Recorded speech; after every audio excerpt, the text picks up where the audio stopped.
I wasn't feeling it this year. I was telling people that I didn't get nominated, so there was no reason to be disappointed when I didn't get nominated for the Pitch Awards this year. And so I was prepared for that, whatever. And now I have to just say thank you to all of you guys for nominating me. We got nominated again. I can't believe it. I cannot believe it. I did not expect it this year. I just wasn't feeling it for whatever reason. And we got nominated again for Best Local Podcast in Kansas City for the Pitch Awards. Go to thepitchkc.com, and it'll be right there on the front to where you can go vote. It's under the Arts and Entertainment. Scroll down to Best Local Podcast, and you'll see Neander Talk Podcast there. Click the vote button. Boom! I'm so excited. I really am. I had to start this episode off with like that. Just a big thank you to you guys for nominating me. And now we just got to go win this thing. We got to do it. We got to take it down. The people that won it last year, they're not nominated this year. There are some great podcasts nominated. We're up against some competition. But enough of all that. I'm just stoked and honored to be nominated again. I don't know. I love it. I love the pitch. I love Kansas City. And it's just an honor to be in that frame, to even be voted on, to be even considered the best local podcast in Kansas City. All right, got that out of the way. I'm super stoked, obviously. And I'm really stoked and happy about this podcast, about this episode. I've been looking forward to having this conversation and sharing it with you guys. This is Crystle Lampitt, Kansas City celebrity. She doesn't like that term, but Crystle, you're a celebrity. You're a local celebrity. Take it. Enjoy it. And I don't know if you guys, we all assume things, right? We all assume different things about, especially like TV personalities that you see on there. And if you don't do too much information or digging or whatever, you might not know what to expect. Like I said, you just assume. And I kind of do that with Sean Edwards too. Just thinking they're kind of squares, not super squarey. You know what I mean? But not like I have any roundness to them. And I was blown away with Sean. He was just the coolest dude ever. And then we got Crystle here, TV personality. She's really pretty. She's on TV. Had a great show, great local talk show, like live talk show here. Just doing all these awesome things. But she wants to put her goals in life are just to really better people. Just make people better. She's in mental health now. Like she's taking a step away from the camera and pursuing this noble pursuit. And it's a beautiful, gorgeous thing to see someone that has potential to have a more of a selfish pursuit if they really wanted to. It's there. If they didn't want to help people out, like she doesn't have to do this. Like she could easily do whatever she wanted in front of a camera and pursue different avenues, but she's just a really amazing person.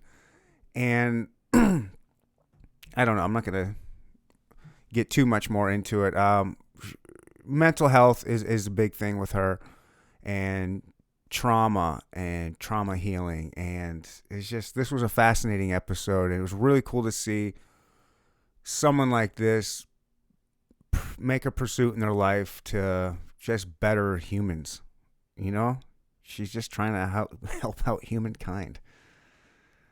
She's a beautiful person inside and out, and it was just an honor to have her on here. And I don't know what else to say. Why say anything else? Let's start the episode. This was fun. You guys are going to like this one. I really enjoyed it. Crystle Lampitt, episode 110, I think. And again, guys, thank you for nominating me. Here we go. Boom, schlock, boom. Welcome to the Inner Talk Podcast. We'll no topic is off limits. Now here's your host, my daddy, and Roy the Soul. Thank you for coming to the Inner Talk Podcast. Boom, schlock, boom. I was like, is he going to be like Howard Stern asking me like sex questions? Is this going to get weird? Because there are people who do that. For sure. Who was it? There's a local radio We're guy. starting this off in 3, 2, 1. Okay. Keep going. There was a local radio guy who just was fully, like, all he wanted to do was talk about, like, he would bring on local TV personalities or whatever and just, like, ask them what their favorite sex position was.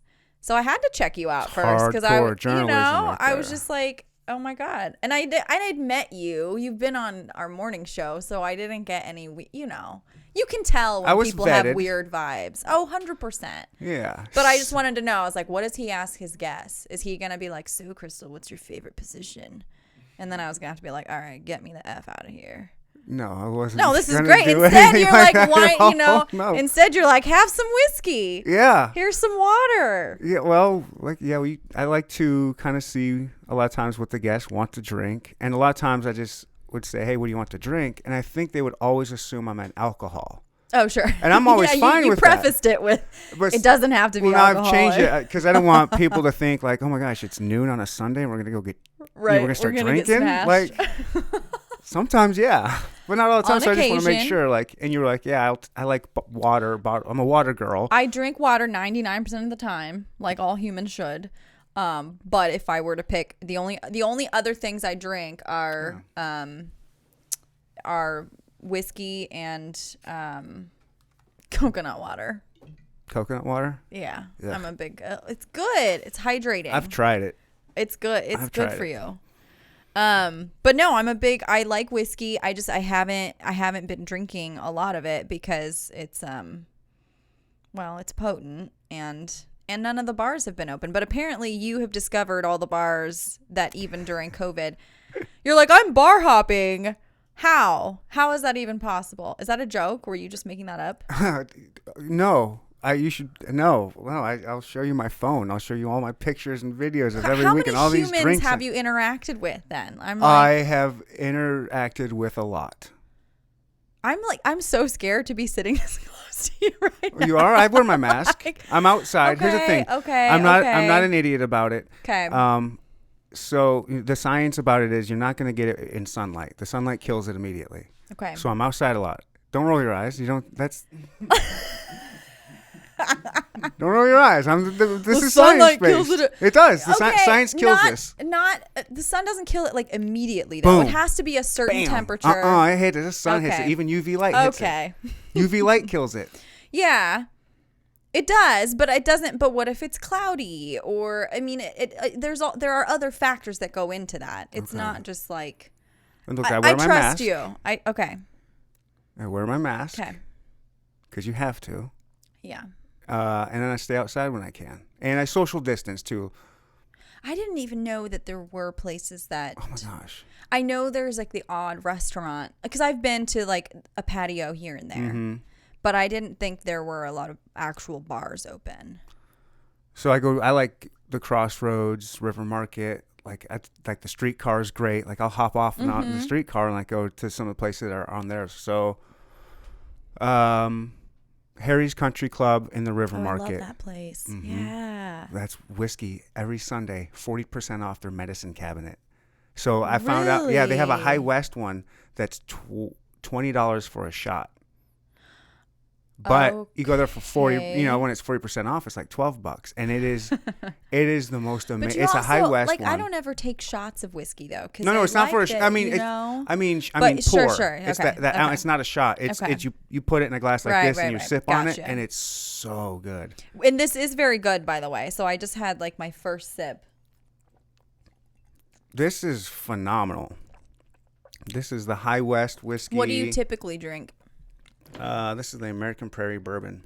They have a couple different kinds. What do I normally drink? Like I said, I've been on a whiskey kick lately. And I like it straight, but I do like whiskey drinks. There's a drink called a whiskey smash. Ooh. And that's like, you take those little muddlers. Mm-hmm. So take half a lemon, tablespoon of sugar, an ounce or two of whiskey, and like 8 mint leaves. Smash that all up. It reminds me a little bit of a Moscow Mule, a little bit. A little bit. You smash that all up and then put it over ice. Oh, okay. I could see that. Yeah. But like really good whiskey like this, I just like to sip on it. You don't even need to add anything. Mm-hmm. Yeah. Yeah. Yeah. So High West whiskey. I'm looking for a whiskey sponsor. Sponsors. Holla at your boy. It's the best whiskey for 30. This was like $32, and that is a steal at this. Last week we had J. Rieger whiskey, and that was the same price. You didn't feel like it was good? Mm-mm. I mean, it didn't have any heat, so it went down easy. I will say this has my stomach is warm right now. Yeah. This has a nice, this is a great cold winter's night whiskey drink. It's a good noon on a Sunday podcast drink. That too, but if I had to describe it, I'm not bougie enough to know how to describe the I don't know, are they notes? Is that what it's called with whiskey? I don't know. Let's not get technical here. This is just good tasting alcohol to me. It tastes I don't good know. in my belly. I'm certainly not sophisticated. Look at me. I'm an independence. You think I'm going what are you to talking nail about? down the notes in this? I'm impressed by the space. Thank you. This is good. Thank you. Yeah. Looks good. All right. Your set was pretty dope. We haven't even talked about who this is. Who am I talking to right now? This is some alcoholic who's drinking up all your whiskey on a Sunday. There's some chick I met at a bar. I said, hey, want to do my podcast? I got whiskey. She said, yeah, I'm a drunk. I didn't get weird vibes either at that. No. Yeah. So this is Crystle Lampitt. She was on TV for a long time here in Kansas City. 38 The Spot. 38 The Spot and 41 Action News.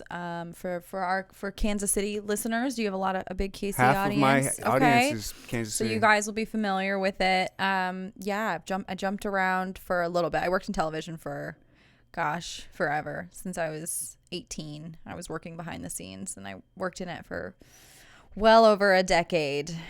And, where did you start?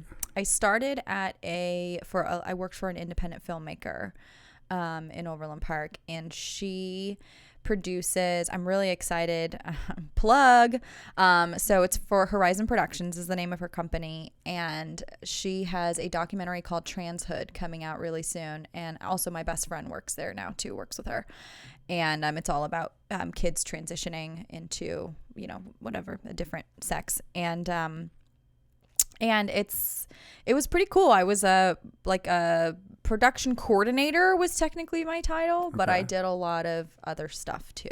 So I started off behind the scenes, and then eventually did in front of the camera stuff, and did that for a long time, and did the morning show, did the morning newscast.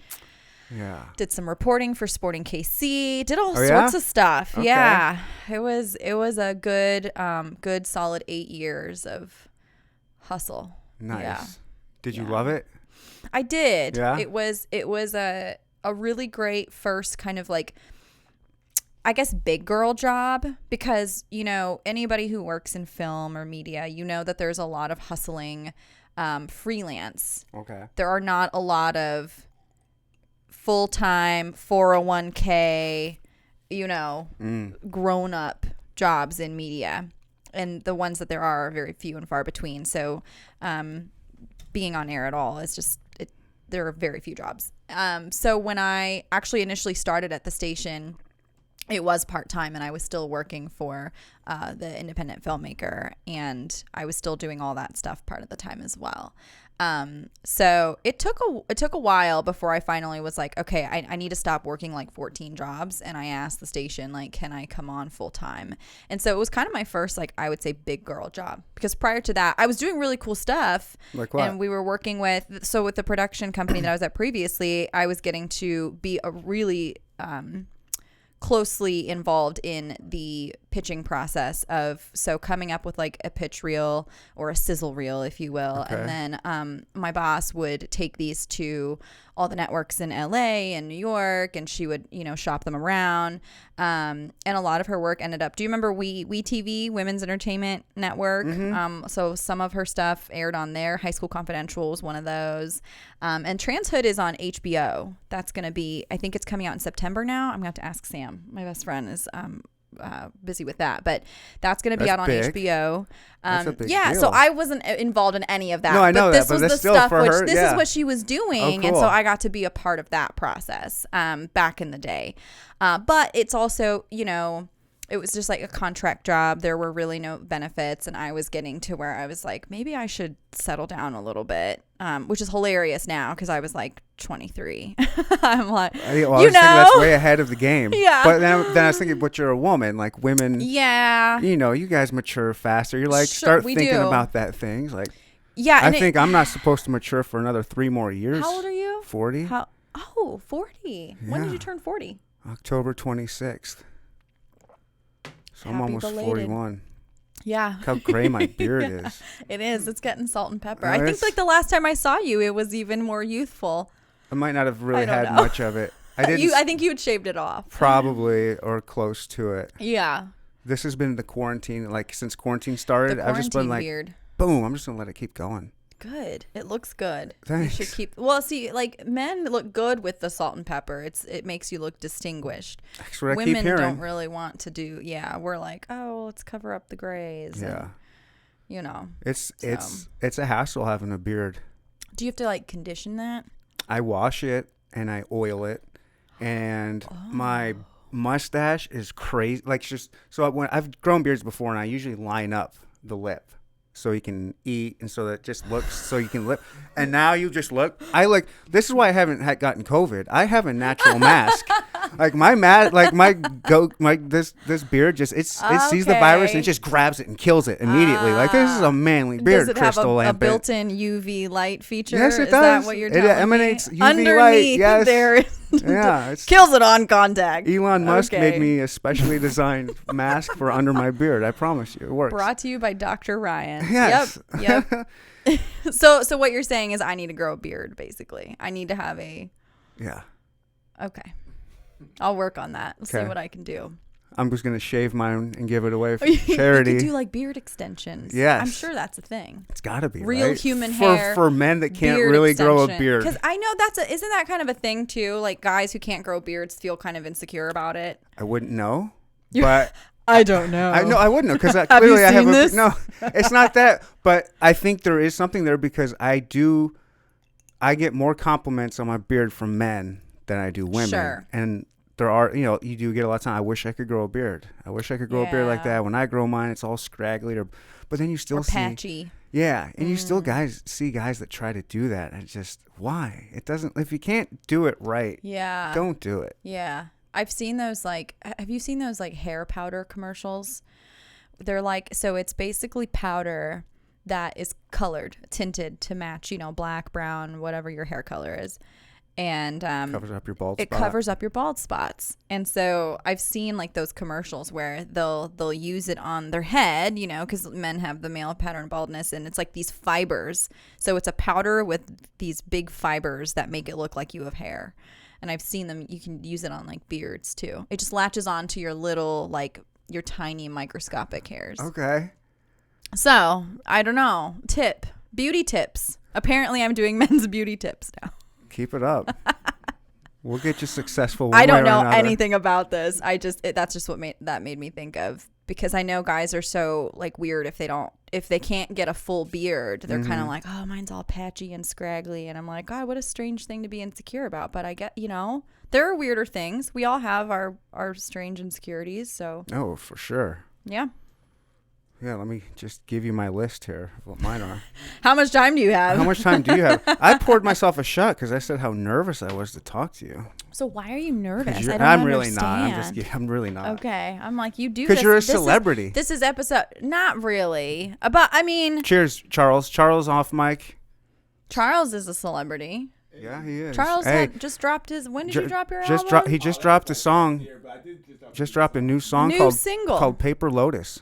Find it on Paper Spotify. Lotus? Yeah. That sounds like Asian inspired. I kind of I think of like a origami lotus. No, no, not at all.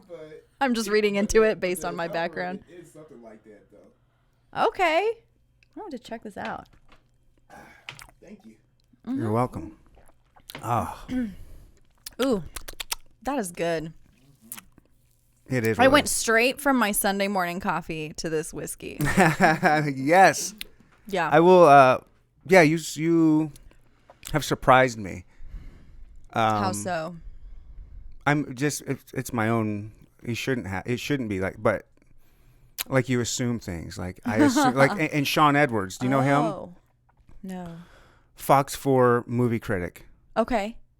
One of probably the coolest dude in Kansas City. Okay. Like legit, just Sean. like Sean I bet Edwards. I would recognize his face then, if he's on Fox. Is he still on Fox 4? I don't watch TV. Oh, okay. Probably. Okay. I would probably recognize his face then. Yeah. Yeah. Okay. So So you had assumptions about just the media personality, like Sure. you meet the media people, like you. what are like your? I'm had him curious because I had him on the podcast. I thought he was going to be and you buttoned up and kind of a square. Yeah. But even though like you're bubbly and happy and Sure. smiley, like, but that's like that on air thing. It's But I mean, I'm sure that's you exaggerated. too. It is, but it's exaggerated for Okay. TV because, and I don't know if like you notice this so much, but when you're on air, it's like everything has to be times 10 to just look natural to the average viewer. So literally, your makeup has to be like 10 pounds of makeup, and but it actually translates as looking very natural when it's actually on air. Well, for some, I know some people who are like, "Whoa, simmer down there on the blush," but also I think with your personality, I mean, you'll be like weather guys. You know, Gary Lezak is one of my favorites, and that's his genuine personality is pretty much that big all the time. Well, I don't know, I can't speak for what he's like at home, but I spent a lot of time with him, and he really is like this all the time, like big arm movements and animated but when you look at it on air, it doesn't look out of place at all. I mean, I think within the context, it just looks like he's a normal person who's excited about weather. And so I think with the morning show, at least, because we were talking about sometimes really kind of mundane topics like windows and siding. You know what I mean? And it was necessary, but you had to make that look exciting somehow. Sure. And so I do think part of your job when you're on air is to just, it's like you kind of overdo it. And I don't think it's inauthentic. I think you genuinely have to be a pretty like sunny person There to you want to go. be on air in general, or you have to at least be able to act that way. Trust me, there were moments where I was like, the last thing I want to do is smile this morning. Sure. But you know, when you do that, it just looks normal. When I'm watching it from home, if I like, and I didn't really ever watch myself, so I don't know. Like, I genuinely don't like watching myself. Oh yeah, right. But when I did, there were days where I was like, Jesus, Crystle, like perk up. Like, but in my mind on that day, I was giving it like 110 because I was probably like sleep deprived. I was probably tired that day, and there are days I actually had a viewer comment once like, I've noticed on some days, like, you can tell you just really don't want to be there. And I was like, well, shit. Like, really? I was like, I thought I was faking it. I thought I was faking it so good. Yeah. But it's like, I'm human. Like, I would have days where I didn't sleep the night before and I was exhausted, or I was sick. I have like major allergies is like one of my things. So I would have these horrible sinus infections, and but I didn't want to miss a day of filming. So it was because it would put so many people out, so I'd be there like all congested and swollen and like doing my best to deliver the entertainment news or the local happenings in a semi-perky manner. But it just was, even at my best, sometimes I still would like look at it later like, oh yeah, I kind of see what they mean. Like that day I was not very perky. I never thought about that kind of aspect. Like, I don't know. I don't watch a ton of TV. Like I don't either. Was a cord cutter back before Sure. like 10 years or so plus. Like I'm a YouTube, Netflix kind of guy. Same. So I bet most people don't even think about, they just see you guys on TV and gosh, how lucky. I want that job. Oh, how hard is that? I want why were they so lucky? They get to be, and then you're going to complain about, oh, I'm tired. Why I go make my million? Because I'm sure everyone thinks you make millions of dollars. Right, which is everyone not the thinks case. they do. That's so funny. And that you're I on wish there. that was the case. And then you have a lot of pressure. You have to put in like no matter what, you have to be on. And you're not just That's reading from a really prompter. hard. Yeah, like a lot. It's crazy, especially the way that media is going now. Everybody thinks like you literally, like, people would say like, who does your makeup? I'm like, are you serious? I'm like, I bought this makeup from the dollar store and I'm doing it myself this morning. Oh, you did your own makeup? There is no what like who do you think I'm on like CNN or something? Like I would assumed you would have had a makeup so this is person. good because we can dispel some of these assumptions because it's very common. Yeah, the first time I went and met you, that was the first time I've ever been on. Okay. Like a TV set, like a... No, second time, but like a real one. Okay. The other time was like a small, it doesn't matter. I was on some little thing. It was not a, whatever. Like yours was like big production, like this is legit. Okay. Big name. And so it was really cool for me to go in there. And I got to take a little tour. Super it's a cool set. So even going in, yeah. even after meeting you and just seeing how like,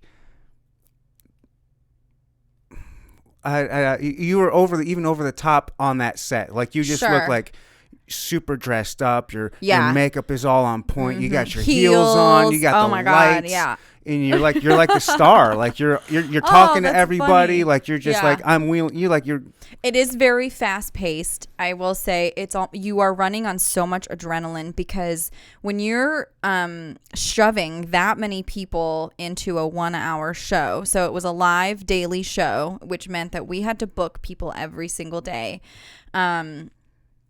You have to. I mean, with really not a lot of heads up or notice, like you have to meet everyone, know what you're asking them, know who they are, remember their names, and there are days that it was so fun. I mean, with boom Ooh. And it's very like the art is making it look easy, making it look fun, because people don't want to watch a show if it looks like you're not having any fun. Right. But you do have to, like, the whole time that you're on a set, I mean, you have a producer in your ear, you're keeping track of the time, you're remembering names, you're remembering questions, like a lot of that stuff. Like the prompter might have some basic stuff, but a lot of it's ad lib because you want it to look live and conversational. And it's people think that you go on and you're just like reading from a prompter. Like it's like, I'm Ron Burgundy. Like you think it's like that news anchor thing. But a morning show is very different in that, like, yes, there is some of the newsy elements, but a lot of it is just like, you just have to have energy and you have to be genuinely connecting with people. And also you have to think about it. You have people coming in who have never set foot on a TV set and they're nervous as shit. Like they don't know what they're doing, where they're like right now, they'd be like, oh my God, which camera do I look at? Who do I? And I'd be like, just look at me. Like, and you got to talk people off a ledge. I mean, you have to have so many skills around like making sure that people feel seen and comfortable and, like they're going to be taken care of. Like, don't worry, it's 4 minutes. It'll fly by. I've got your back, and so there's a lot that goes into it. Beyond just the like, hi, good morning and welcome to our morning show. Damn.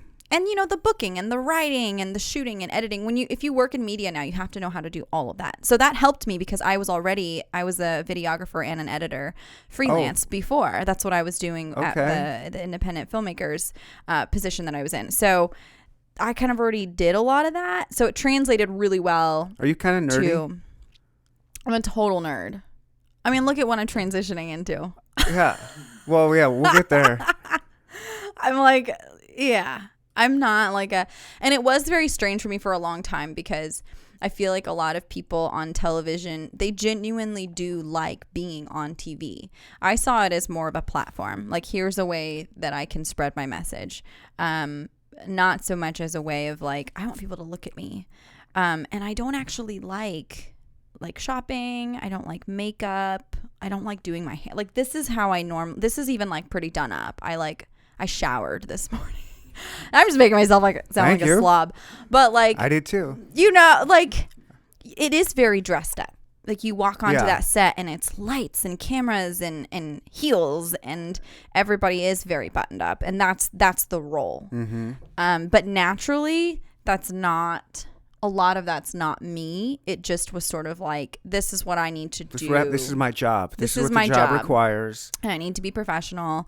And there are a lot of things you can't do. You can't swear on air. You can't, you can have your personality, but it can't be too controversial. You can't really comment on anything and hold an opinion on anything, or at least share your opinion on anything. It's very dangerous. Then you've got people who are going to come after you, and you've got sponsors, and so you have to make a lot of people happy. And it's really hard to find your little authentic niche that you can occupy within a role that has so many specific requirements. And it's how do you find that niche and still be authentic and still be you and still have fun with it, while also kind of making everyone happy, which is a paradox in my opinion. I mean, that's, I don't know that you can really do that right successfully for very long, at least. Yeah. God, there's so many places to go with this. First of all, I would like to just apologize to you. Why? I hope nothing negative happens to you after this podcast, because the first time I met you, you got fired hours later. Oh, no, I wasn't fired. No, whatever it is, like you lost your show like hours after we met. I was that like, was oh that my day. gosh. I know. No, and I'm not really at liberty to speak about the show and the reason why they canceled it. But I was not fired. I actually could have chosen to stay on. Okay. But it was not. Sorry, I didn't mean to insult you. No. Just to clear that up, none of us were fired. Okay. Yes. But so there were options. Politely let go. There were options, and kind of like the show was canceled, which happens all the time. If you guys work in media, shows get canceled all the time. I don't work in media. Kansas City Live has been canceled, I don't know, like 4 times. Like it's just one of those shows. It's a great show, but I think just the way the market is moving, a lot of people are getting rid of their morning shows. So I won't comment on the reason why that morning show was canceled. Okay, I wasn't going to go there, but I appreciate it.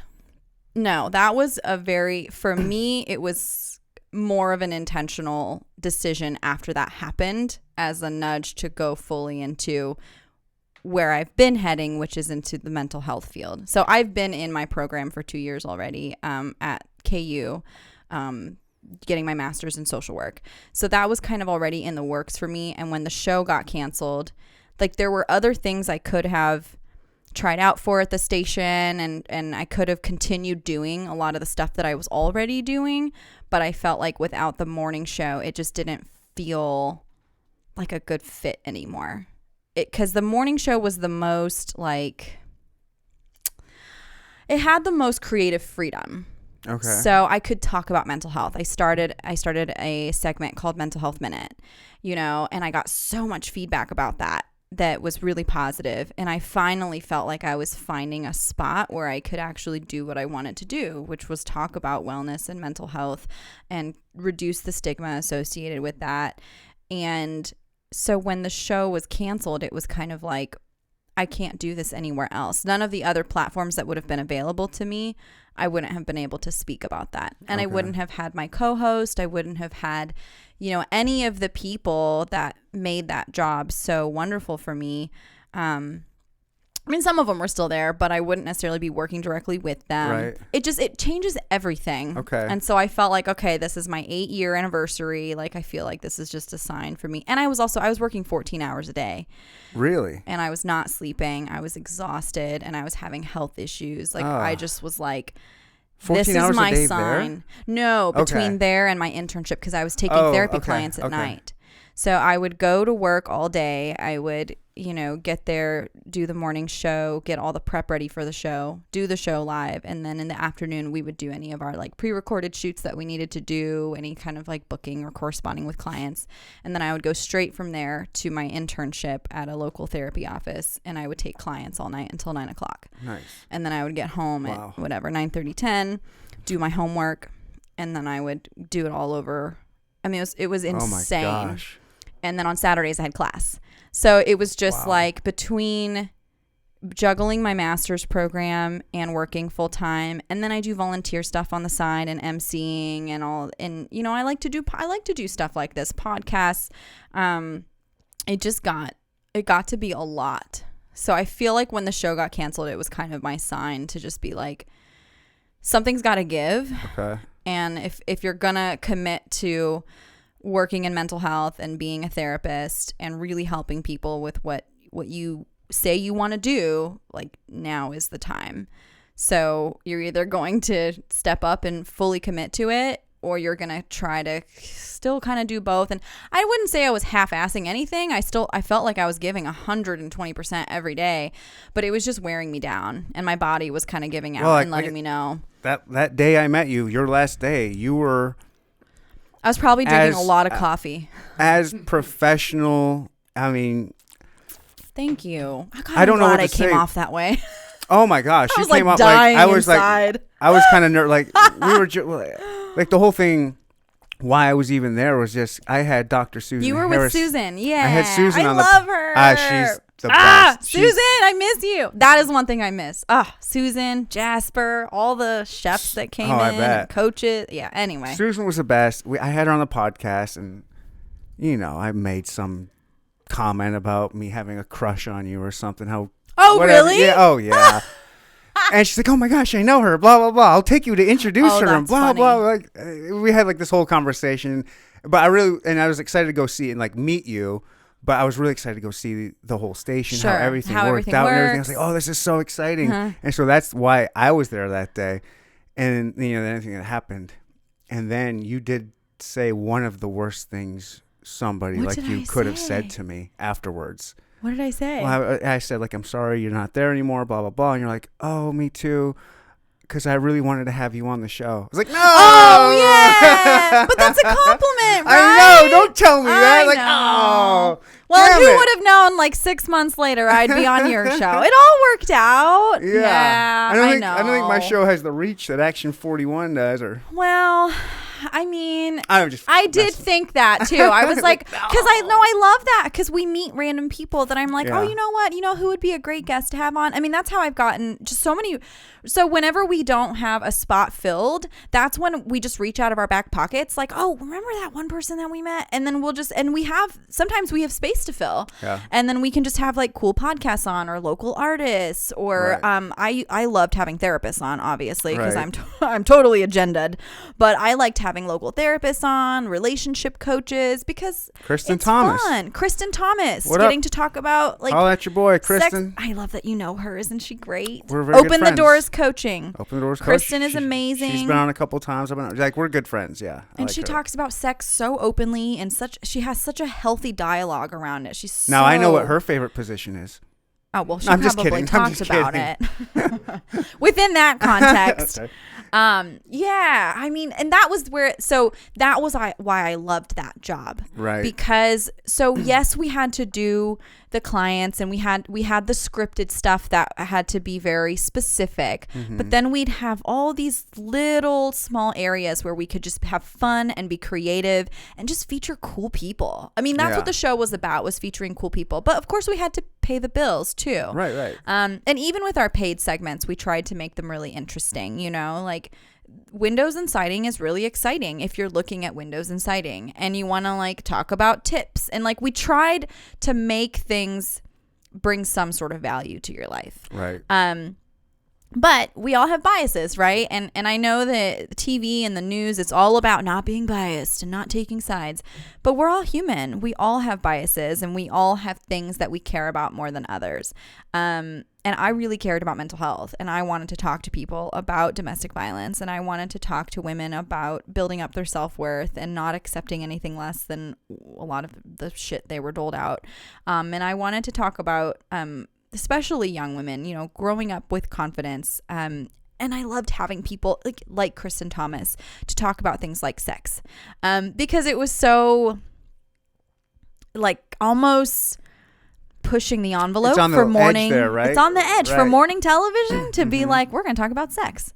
It's like, but if you could make it. But think about who's probably watching that show. I imagine it's a lot of stay-at-home soccer moms in Johnson County that, Absolutely. I imagine they're in marriages. They're in marriages. I imagine they are, there's some freaks out there. There's they're looking some stuff. They're looking how they can branch out a little bit. And what better and way why, to and why taboo this thing that we all naturally do? Like, we're a Puritan society. We got the remnants of the Puritans. I mean, just we're working past it. We're working past it. We're getting there. I know. I agree.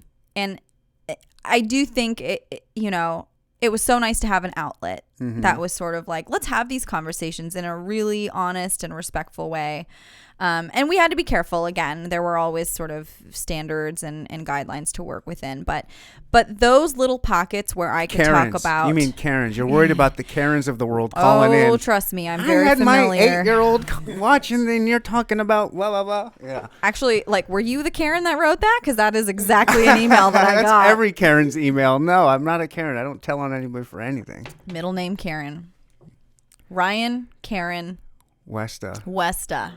Which Yeah. I did not know your last name. I was like, Ryan Neanderthal. Yeah. Podcast dude. You had no reason to know my last name. Why would you know it? I don't introduce myself. Hello, I'm Ryan Westa. Well, I was trying to remember because I might met start you. doing that. Sounded kind of good. Ryan Westa's a good name. It's a good name. Have you ever like looked into acting? Like, has acting been a part of your repertoire or anything that you've been interested in at any point in time? It sounds like an actor name. No, I mean, when I was in like middle school, my grandpa was a theater director, and I was in a play. Okay. But other than that, I mean, okay. Just saying, you know. I don't know. Podcasting, you could be like the next Dax Shepard. All right, I'm not against it. And I like what he talks about. So Dax is one of. Well, I'm I not will Dax say Shepard. I don't. You might not like what I talk about. I don't listen to a ton of podcasts, admittedly, but Dax's podcast, Armchair Expert, is one of my favorites because he is so good about addressing exactly what we're talking about. Topics that are taboo, mental health, sex, you know, just being human, issues that make you human. He's so good at talking. Weird. Being human is fucking Being human's weird. and hard and strange. It's so weird. It's such a weird existence that we have. It is very weird. All right. I guess I'll stop talking about your illustrious TV career. I'm still fun. very fascinated with, but I don't have you all day, and I did want to talk about mental health. Yes. You are, which is very admirable to go from, hey, I can be on TV. Yeah. Being a personality or whatever. What's it like? God, let me ask one more question, and then we'll go to mental health. Sure. Like you were like. Or I don't know. Like, are you like a local celebrity? Like, do you go out and are people like, oh my gosh, I saw you the other night on TV? Like, do you get that stuff? Or like what? Yes, I get that. Okay. I don't see myself as a celebrity because I don't even know what that means. Right. I mean, I'm like, I live in a house with a dog and right. Where is Foxy, by the way? I thought you were gonna. Oh, could I have brought her? Absolutely. Oh my God, I would have loved that. Yeah. Oh shit, she's the best. The cutest dog ever. Like, she's very amazing. photogenic. She's probably ugly in real life, but very photogenic. She's not. She's actually not. Yeah, I Photoshop her. Yeah, it's the Kardashian. I have dogs. like a whole editing software you to should, make her look cute. You should see she's her actually ass. like a. You can like if you look closely enough, you'll see that like the door frame is warped. I've given her the hourglass. No, oh God, she was a rescue. Okay, and I will say this, like, I love television, and it will always be a part of my life, and I don't even think I'm, like, fully done with it. Good. I think if there is an opportunity that makes sense for me, and I can speak about the things that matter to me, I will do it. That was sort of my standard for staying in television was, will I get to cover the stories, the people, and the topics that are really important to me? And if I don't feel like I can do that, then I don't think it's time. I think it's time for me to move on. And when I got to a place where I was like, I don't think I'm going to be able to do that in the role that was available to me at the station and in what was open and in the world at that time. So for me, it was like, okay, how about let me really focus on my last year of my master's, because it's a lot. I mean, you take therapy clients and you see people on their worst days, and I'm specializing in trauma. So I'm doing an additional, like, really specialized trauma training in addition to my master's program. So there's just enough going on that I was like, I want to do this justice, and I don't want to be like, ooh, shiny thing over here and distracted. And so it was kind of a hard decision, but I'm thinking now about all the things, and I'm in a strange place right now, right? I'm kind of in transition, and as humans, we all go through these like weird ass seasons where it's like, who am I? What am I doing? And I had identified so much with television because it's all I've known since I was 18. My undergraduate degree was in film and media and communication, and I wanted to be a documentary filmmaker, and that's what I was doing early on. Was I was working with the documentary filmmaker, and in my head, I was like, I was gonna make these movies that made a difference, and the filmmaker that I worked for focuses on women's issues, so there was always that undertone of I really want to focus on social justice and I want to bring women's stories to the forefront, and I was getting to do that when I kind of got the I feel like the on-air thing.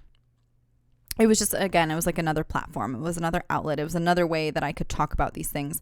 But when you're in a corporate job, there are very specific rules, and you have to follow those rules. And so I couldn't post like the stuff that I post on Instagram now. Oh, your rules affect even outside of everything in front of the camera. You it's like sign your whole life contract is like that says yes. What do they call that? A non-disclosure, non-compete. I know that, but a social morality media clause or some type of. It's very restrictive. And I understand why, because anything that you put out there can reflect poorly on the station. Like if you want to do like a Jim Beam commercial or something, you wouldn't be able to do that. Oh, we couldn't even drink on air, and I was like, I'm in my 30s. Can I drink on air? But we weren't allowed to because it was frowned upon. What if you hid it?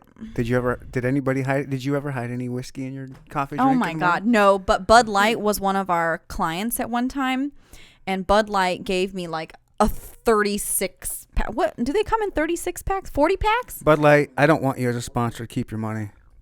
Well, they were a sponsor, and they gave me a free like big thing. I don't drink a lot of beer, so and I had it under my desk, and I remember at one point my supervisor being like, "Hey, Crystle, like you need to take that home because if people don't know the context, they don't understand. Like Bud Light is our sponsor; they are a client of ours. It's totally okay that she has a 36 pack of beer under her desk. She's constantly pounding. I would get reported, and so I had to like bring it home. And then I was like, I don't want to drink this, so I gave it to someone because I was like, thanks, Bud Light, but I'm not going to drink all this beer.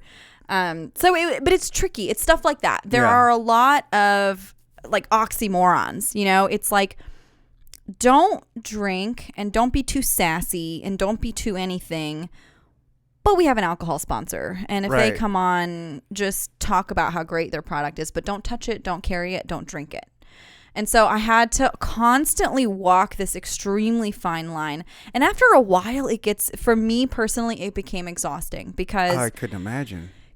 I'm like, I just want to be me, and I drink responsibly. I don't have any problems with people who drink. Personally, I'm totally okay with it. So can I take a sip of this Bud Light because the client wants me to? Because it's legal? And because I'm totally allowed? Yeah. So there were lots of little rules. And different people meant different rules. And there are just a lot of things that you have to think of that I don't think people realize in that role, because you are having so much fun and there is a lot of creativity and there are some creative liberties that you have.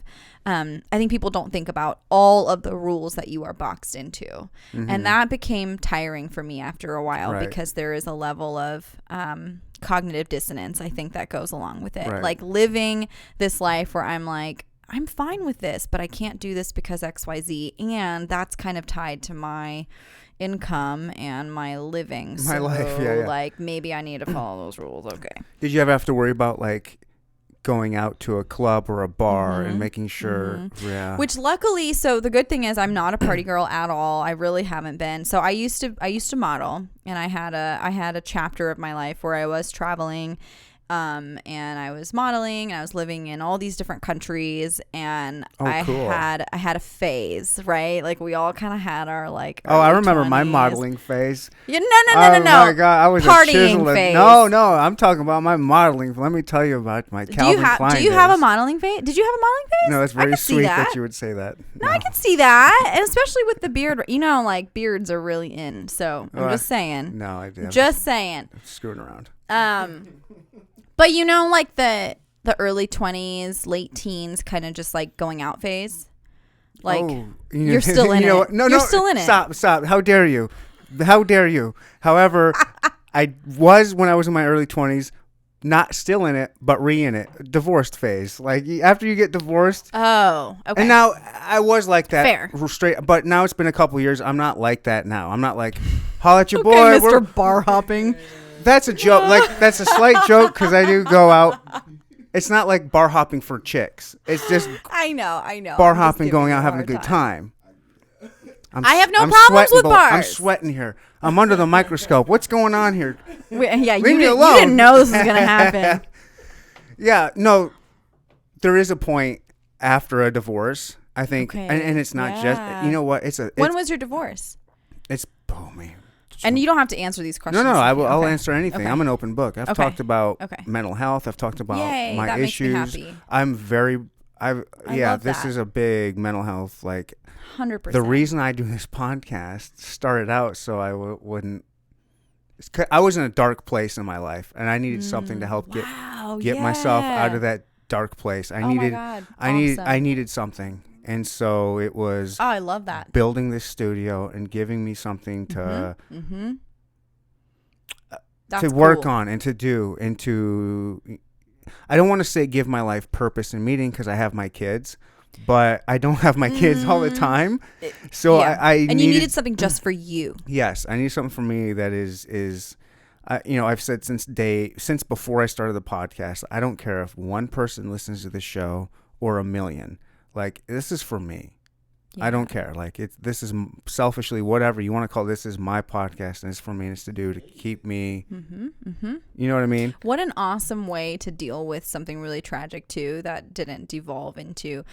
And I'm not saying that there's anything wrong. I know a lot of people after something really tragic, they do get addicted to drinking, drugs, whatever, and Right. doing all sorts of things. And that makes total sense to me. And there is zero shame in any of that. But like, I just want to commend you for like finding something really cool. Like, here's an outlet. And Yeah. it is amazing because when you look at this set, like, I know that this took some serious effort. Yeah. And you can see like the amount of care and attention to detail that it took to go into this, which is so important when you're going through something shitty, to just be able to like, here's a project and I'm going to just dive into it.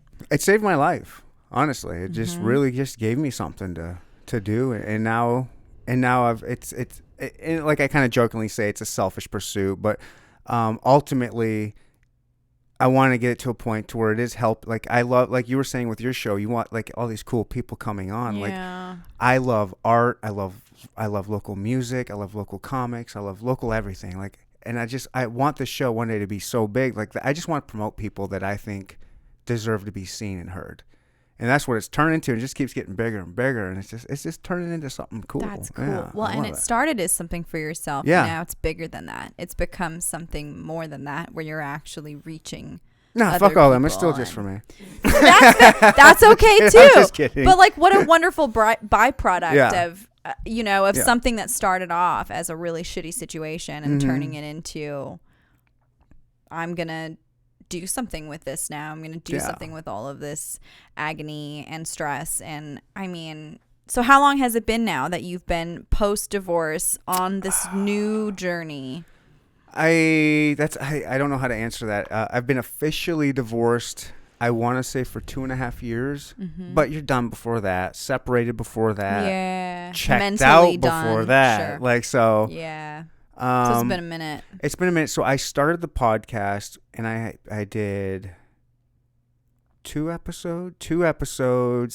3 episodes, and then without getting into it's a long story, so I won't get into it. But some stuff happened, and it gave me an excuse to not do it anymore. To not do the podcast anymore. I am sometimes prone to self-sabotage, procrastination, just coming up. Sounds familiar, yeah. And I use this stupid excuse or stupid reason as an excuse to not continue my podcast for whatever reasons I have, consciously and subconsciously, right? And then my sister wanted to come out and visit me, and I love and respect the heck out of my sister. She's super young. She's was going to the University of Michigan.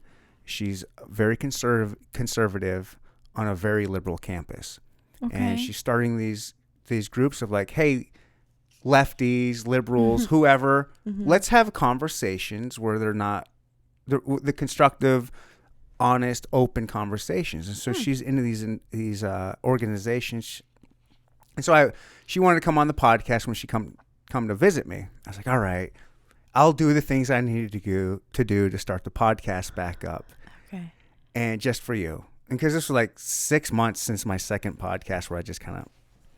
Like second podcast episode. 2 episodes. Yeah, I did 2 episodes. Wow. Sorry. Yeah, I did like 2 episodes. Wow. And you were like, boom, done. Okay. Yeah, but... Yeah. Sure. I can justify it all I want, but it's not a justification. It's just justifying it for me. I get it. And it's lying to myself, right? It's whatever. And so she came out and we did a podcast. It was great. It was awesome. Started it back up. Oh, cool. And then ever since I've been going hard, like not every weekend, but almost every weekend. I mean, this is episode 110 something or something. That's amazing. Like that. I don't know. Wow. So I owe this podcast a great deal of debt to my sister. To sister. Big sister, little sister? Little sister. I'm the biggest. Okay. Always the biggest, Chris. Don't you worry about that. You might be bigger than me, but I still take you down. You're 1.5 years younger than me. I'll always be your bigger brother. What's her name?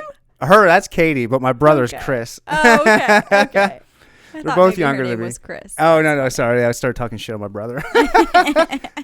Yeah. So yeah, that's I don't know. That's awesome. A little bit of my story, and let's say pro mental health. I enjoy talking about that kind of stuff. Because I never dealt with depression. I was like, I was one of those like, what are you talking about? Pull yourself up by your bootstraps. Get out of your bed. That's what most people. Get out of your bed and just fucking do it. Stop making excuses. I hate excuses. Just do it. I know it sucks, but you have to do it.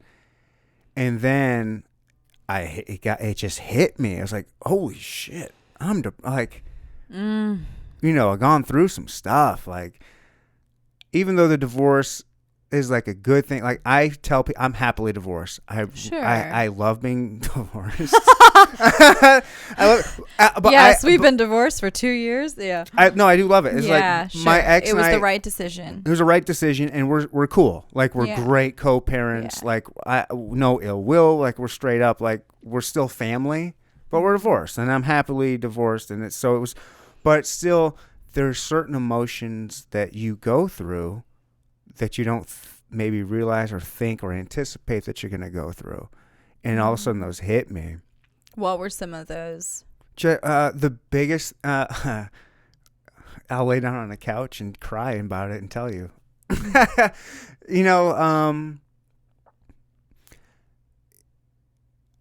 Just like a lot of them go back to having kids. Like you see... I didn't know my biological dad. He left my brother and I when I was probably 2. I never knew him. He was just straight up gone. Still alive. I mean, he's dead now, but was alive until I was like, I think he died when I was probably 30. Okay. So I don't know, different aspects of, I don't know. So then as a father, and you're like, I don't want to, you see the numbers of the divorced couples and kids that don't grow up in a married household. And you don't want your kids to be a statistic. You want them to be better than you. You want your kids to strive. You want them to just have more than you had. And a lot of that ate at me, like, am I just a failure of a father? Because I don't want them to feel abandoned, right. And they're not, because I get them every single week. I always get them, and regardless. But so at that time, you're just like, I don't want them to feel like I've abandoned them and that I've left them. And I'd get, without getting too personal, I get certain texts. They'd be like, just. You get a whole lot of things going on through your head and these internal struggles about what you did to your child with children and what's that future going to like for them and just all this stuff. And then all of a sudden you weren't expecting that. You're like, yes, like it's not good for us to be married. Yeah. I'm happy. This is awesome. And then like, oh shit, all the realization. Oh my God. She took care of the finances for the 8 years we were married. Like I have to learn how to be an adult. Like I have to learn how to be an adult now. There's this whole thing like, I didn't even consider. Right. Yeah. Like I was an adult. I didn't get married till I was later in life. So there was a time where I was a quote unquote adult, where I was taking care of my bills. Like I have a good credit score, Crystal. I'm gonna tell you right now. I have a very good credit score. Like it's in the 800s. All right, let me tell you something. It's like 813 or something like that. It's pretty good. Just in case you need to get approved for a house, Yeah. you're good. You're Right. solid in the credit score department. Sure. So I was an adult at one time. And then, but then after the divorce, like she took care of everything, and then you have to learn how to like do all this other shit. And then on top, relearn how to do this, and it just, and then the fact like, you know, it's like, all right, I'm single now. Hey, what's this Tinder I've heard about for so long? Did you try Tinder? Oh my gosh! Of course I tried Tinder. Are you kidding me? Okay, That was the tell me first thing I everything. knew. Tell me everything. I've never done a dating app. You don't. Yeah, of course not. I've never. No. Not because I'm above it, but I've always been in a relationship, and dudes freak me out. Like if I'm being perfectly honest, I've had a lot of creepers. I've had stalkers. I've had to file police reports. I've had death threats. Like I have a lot of shit. Yeah, so I've got some police reports too.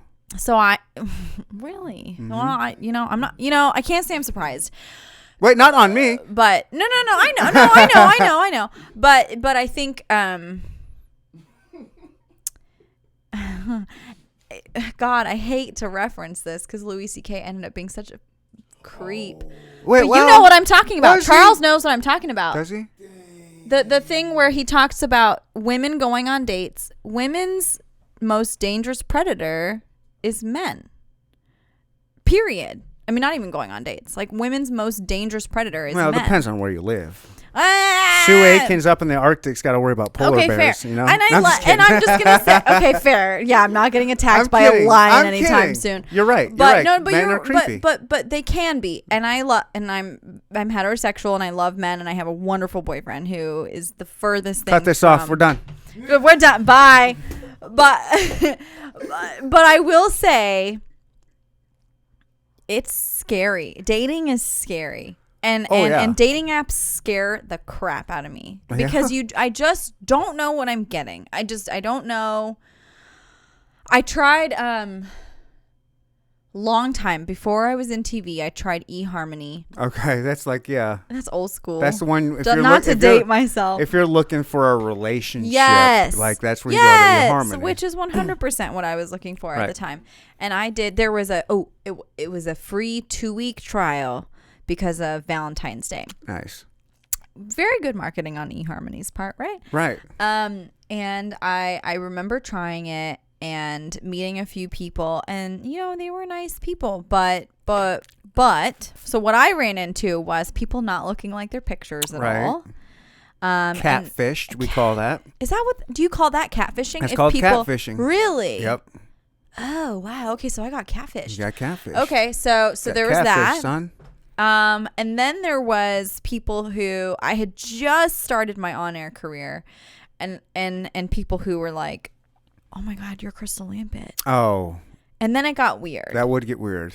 So then it got weird. So I stopped it after. Right. So it was like a 2-week trial. I was on it for like a week, and I was like, nope. And I got a lot of messages, and they were very weird, and they were very creepy, and so I stopped. But I never tried the Tinder thing. I never did. I think Bumble is one that a lot of women like. Because the women have to message the women. Yes. Message which that makes me feel a little better. Mm-hmm. If I were to do a dating app now, I think it would be Bumble. Okay. But what was your experience with Tinder like? I mean, it's fine. I'm a dude. Like, I don't have much to worry about. You know what I mean? But I would get in this conversation where like, I feel sorry for women like that are like, I would be scared for a woman because it is scary because you don't exactly know like the very first Tinder date I went on gave me one of those stories. Her name, like I've mentioned her name before on here, and she'll never listen to it. Her name was Orchana. Wow. What a gorgeous name. Gorgeous name. She was Indian. Ooh. Gorgeous. Yeah. She was gorgeous. Gorgeous name. Anyway, so I like this name. I want to meet her. Do we still have her contact info? She just sounds cool. Okay, continue. Yeah. Continue. We'll hit her up. I'm getting distracted. Orchana. Isn't that beautiful? Yeah. And she was anyways. And so we talked for a long time before we met up. But before we met up, she was telling me the story. She had talked to this dude. Let's call him Gary. She's talking to Gary through the app for like a month and a half. They're sending pictures back to each other. They're just having a good time. Yeah. And then it's time for them to meet up. Well, she meets him at this restaurant that her brother just happened to work at. Because smart of her. You know what I mean? Go somewhere where, Public places. So she goes there. She sits down. And mind you, Gary's just like your average white dude from the Midwest, right? Well, she gets there early because she wanted to be there first. And she sits down. This black dude comes up to her and goes, "What's up, girl? You Orchana?" And she's like, "What?" And he knew her name. What? And she goes, "Yeah, you're Orchana." She goes, "Yeah." She goes, "It's me." He goes, "It's me. It's Gary." Stop. She was like, "Wait, what?" She goes, "Yeah, I'm sorry. I didn't think you would like the way I look, so I gave you those other pictures, but we've talked so much, I thought maybe you could look past that." And she was like, "Are you kidding me?" No.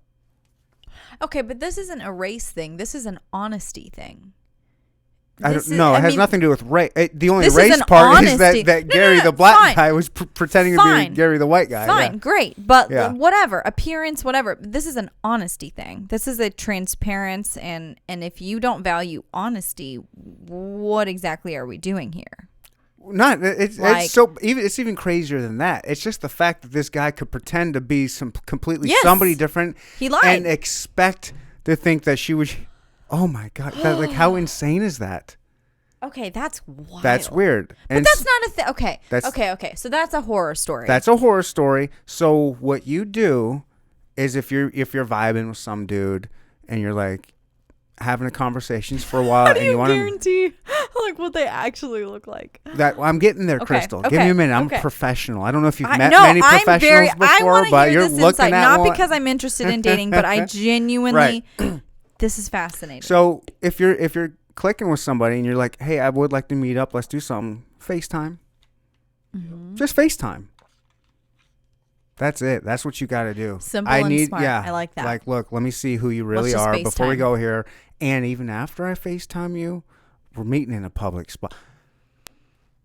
That's what I would tell a woman. As a guy, I don't have to necessarily. So you don't ever think about that? Like, you don't ever think, like, I should meet this person in a public place? Like, you feel pretty secure no matter what?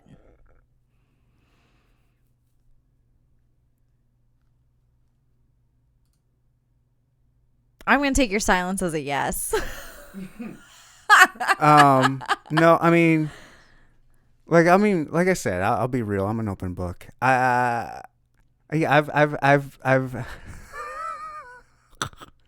why do I even care? Yeah, I've had chicks come straight over here before. Wow. Okay. Oh, wow. Okay. They've never met me. Okay. I never met them. I don't worry about me. You're coming onto my ground. Like, I'm not worried. Yeah, you're like fine. Whatever. You're fine. Yo, this is home field advantage. Wow, those girls though. I'm a little worried about that. I'm fine because I know you. That's how I am. I'm like, I'm not worried because I know me, and like we will talk for a while, and I feel like I do give off that non-rapey vibe. I hope. Oh damn. But you know, but then there are times if I want to actually sit and reflect and get in a deep meditation and think about it, it does fuck with me where I'm like, dude, some of these chicks, like, I can't believe that they would just come over here. Or like they would do that to anybody. Like they would just. Wow. Yeah, that blows my mind. Like I'm thinking of, and I have a very specific history. So I'm thinking of like, oh my God. and I can have great conversations with people that I think seem great Mm-hmm. and seem transparent and honest, and I still don't think I would ever go directly to their place of residence. You're really smart. I like dumb chicks. That's terrible. Crystle, I'm kidding. That's I'm kidding. terrible. I'm kidding. I mean, These are jokes. This is I hashtag know, I comedy podcast. okay. I'm all over the place. This is why I would never be on Action 41. In Wow. fact, I can't. Taylor Hames? Yeah. Oh, Taylor Hemnes. I love Hemnes? him. Is that his name? Okay. He's so great. Is he- Taylor, I miss you. Yeah.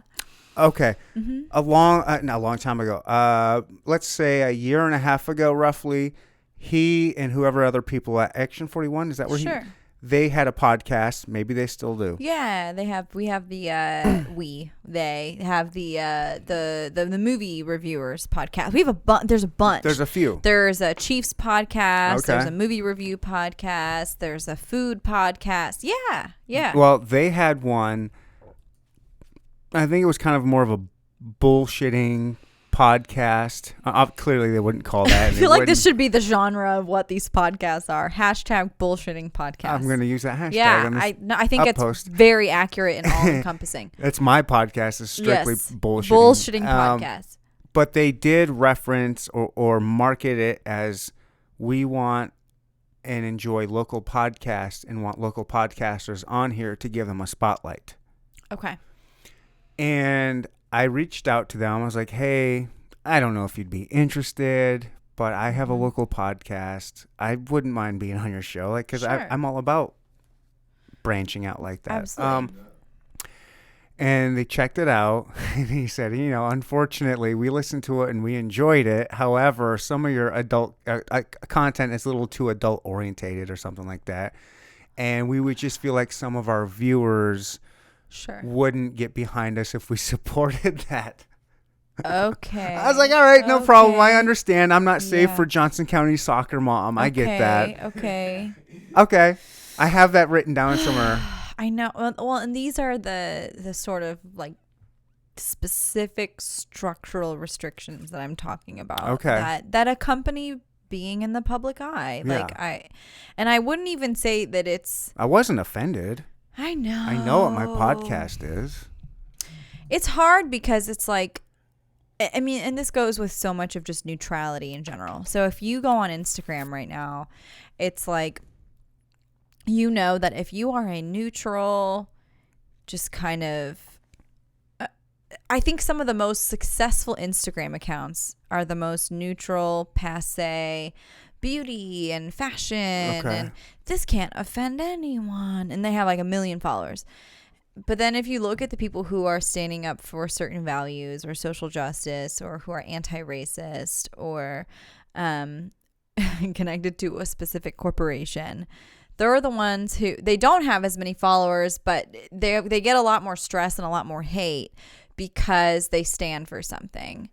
And so I think it kind of goes into just anytime you have a small percentage of being divisive, a corporation wants nothing to do with that because they're about their bottom line, and they but there are some of those that are taking some hard. There are some.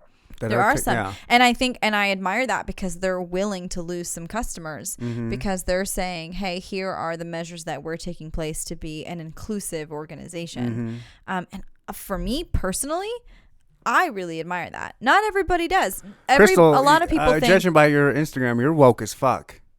Am I? Oh, yeah. Hey. You are woke as fuck. That is like, I couldn't, it's like I had 12 years of working in television where I couldn't share anything. And I finally got to a place where I was like, I'm a grad student right now. Like, I can say whatever I want. And I try, I try my hardest to be evidence-based, to be clinically based. I'm just sharing what I'm learning and what I feel is important and what has added value to my life. And it's sometimes I find it frustrating because the stuff that I really want to share is kind of deep. It's stuff that's about healing trauma. It's what kind of trauma? When I did see on your Instagram that you're in a Is it trauma healing? Yes. So trauma healing. So Like what kind of traumas would be under that umbrella?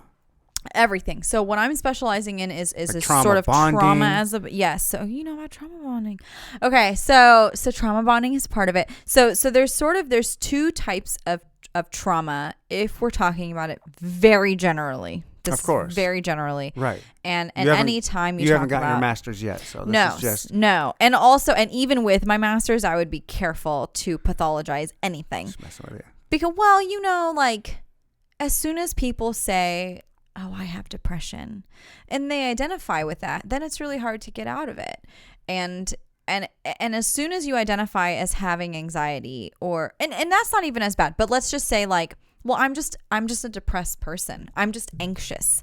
Now you're making that a part of your inherent identity as opposed to I'm a human who has anxiety from time to time. Isn't it dangerous to kind of label yourself? Absolutely. Is it safe to say it so flippantly? I'm just depressed. Like and that's it depends. Yeah. So here's the thing. So for me, so I find like sometimes hearing that, okay, you have symptoms. I'm not saying you plural, people. Let's say this person has symptoms of PTSD. Sometimes it's very validating. Sometimes it's extremely like, oh my God, you mean I'm not crazy? I have post-traumatic stress disorder. I've experienced a horrible crime to humanity or some horrible trauma, and these symptoms are due to a specific diagnosis. Sometimes it's actually incredibly validating and freeing. Sometimes it's very limiting and pathologizing. Sometimes it's, well, I have PTSD, so I'm just reactive as shit, and this is what I do, and An like excuse. it's not my fault because, you know, or there's nothing I can do about it. Excuse activities. And now I'm Sure. stuck. I've And it met keeps them them people. stuck. Yeah, you yeah, know? yeah. So it depends on who you are and where you're at in your journey. Or And even if they don't have it, but they have like some kind of mild form of. subclinical, sure. Maybe it's just like, well, I have trauma, so I'm just, man, So this this is how just I am. me. Yep. Yeah, and I believe that, you know, a lot of people have some form of trauma, and trauma is not just being in a car wreck, being at war, suffering some horrible thing. Yes, that's PTSD, but there's also, so there is CPTSD is complex post-traumatic stress disorder, and it's not in the DSM yet, which is, so the DSM is what we use in the United States, Right. the Diagnostic Statistical Manual of Mental Health Disorders. 5 right now, but it is accepted in the ICD-10, or it's coming out in the ICD-11 as the CPTSD diagnoses, which is what the rest of the world uses. So I think in 5-10 years, we'll probably have CPTSD as an actual diagnosis in the United States. But for reasons related to insurance and yada yada, we don't use this typically yet. But a lot of the therapists that I know and work with, CPTSD is more a look at developmental trauma. So PTSD is often thought of as shock trauma. And this is very, very general again. But PTSD is, I went to war and this terrible thing happened to me. Things that aren't necessarily normal for the human experience, right? Yeah, all of them. Well, none of these things are normal or okay by any means. That's what I'm saying. Yeah, But that's yeah, what these things yes. are classified as things that aren't normal. And it's usually a shock. It's Right. usually, PTSD is usually and it's accompanied by very specific symptoms like flashbacks and re-experiencing of the trauma. And it's usually related to one specific trauma, but it can be many traumas. Okay. So it could be that you went to war and your base was blown up. It could be that you were in a car crash. It could be that you were raped. When you look at CPTSD, that's much more related to adverse childhood experiences. And there's a really interesting, if any of you listening are interested in this stuff, it's called the ACEs. It's called your ACEs score or the ACEs test. And Dr. Natasha Burke did an amazing TED Talk on this. And it's considered, a lot of it's adverse childhood experiences, but I don't even think it needs to be in childhood. I think it can be a repeated trauma in adulthood as well. But when you look at childhood experiences like repeated rape, sexual assault, abandonment by a parent, or, discovering that you were adopted and you just weren't ready for that and it was traumatic. A lot of those would be more classified roughly generally under CPTSD. Okay. And it's very different than looking at, we're going to process this one experience that was very traumatic and very horrible versus you have a lifetime of patterns and traumas that have essentially conditioned you into the person that you are today. And you may see those things as conditioned personality traits, but they're really just a product of your environment at the time and what you kind of got used to. And you may not be... Your brain getting wired. Yes, your brain becomes wired to believe that this is normal. Being exploited, being abused, being unsafe. These are normal. And the brain is very adaptive, right? That's a beautiful and awful thing about the brain. Right. Is we are We're just so humans. adaptive Humans as are just- humans. yeah. We're so adaptable. That is the most beautiful thing about us. It's amazing. We're so resilient. Like even in this pandemic right now, it's amazing to me how many people have gone from being like, wow, I used to go out and see my friends all the time to now I'm working from home and my world is very isolated. And I know. I and used to they're be still doing isolated. it. Now I'm going out all the time. you I don't know who you are or how this has been your COVID experience, but I'm making the best of it. Life gave me lemon. I said, make some lemonade. Turn it into like, lemonade listen, with some whiskey. It's a virus. We're all going to get it. Like, just get it over with. Just give me the fucking thing. I get it over with. I'm a healthy dude. I'll get over with it. I'll quarantine. Oh, God, I hope so. I just spilled that whiskey on me. I was laughing so hard. How dare you? That's a $12 drop of whiskey you just I dropped know, on I your should shirt. I should try to like squeeze it out. Yeah, well, yeah. So that's hilarious. I love that that's been your experience. That has not been my experience. Mine has been the opposite of like, wow, this is so weird when my world is so much smaller. It is weird. It is weird. It is weird.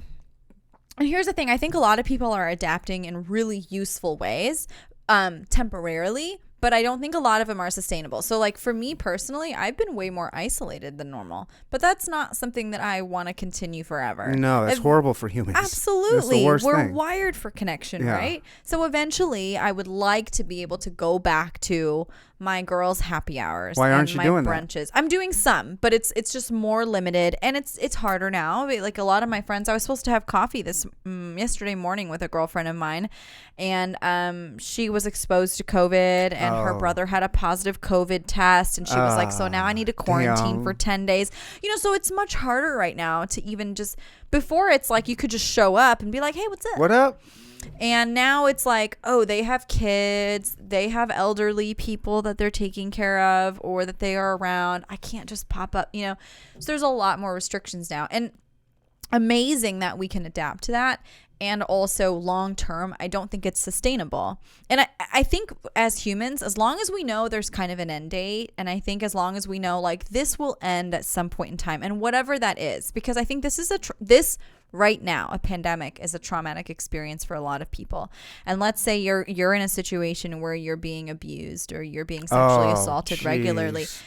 If you can see an end date, there is a level of resilience that gets you out of it. But if there's just no... We don't have one. Our end date is whenever a vaccine gets invented. Right. And there are some promising, bits of information here and there, but we don't really know. Depending on where you're getting them and who you're listening to. Like, absolutely. People aren't even... Absolutely. Some people don't believe the sunlight kills this thing. I just believe there are way more factors than like the freaking sun. I'm telling you. You're not wrong, but... But I'm not right either.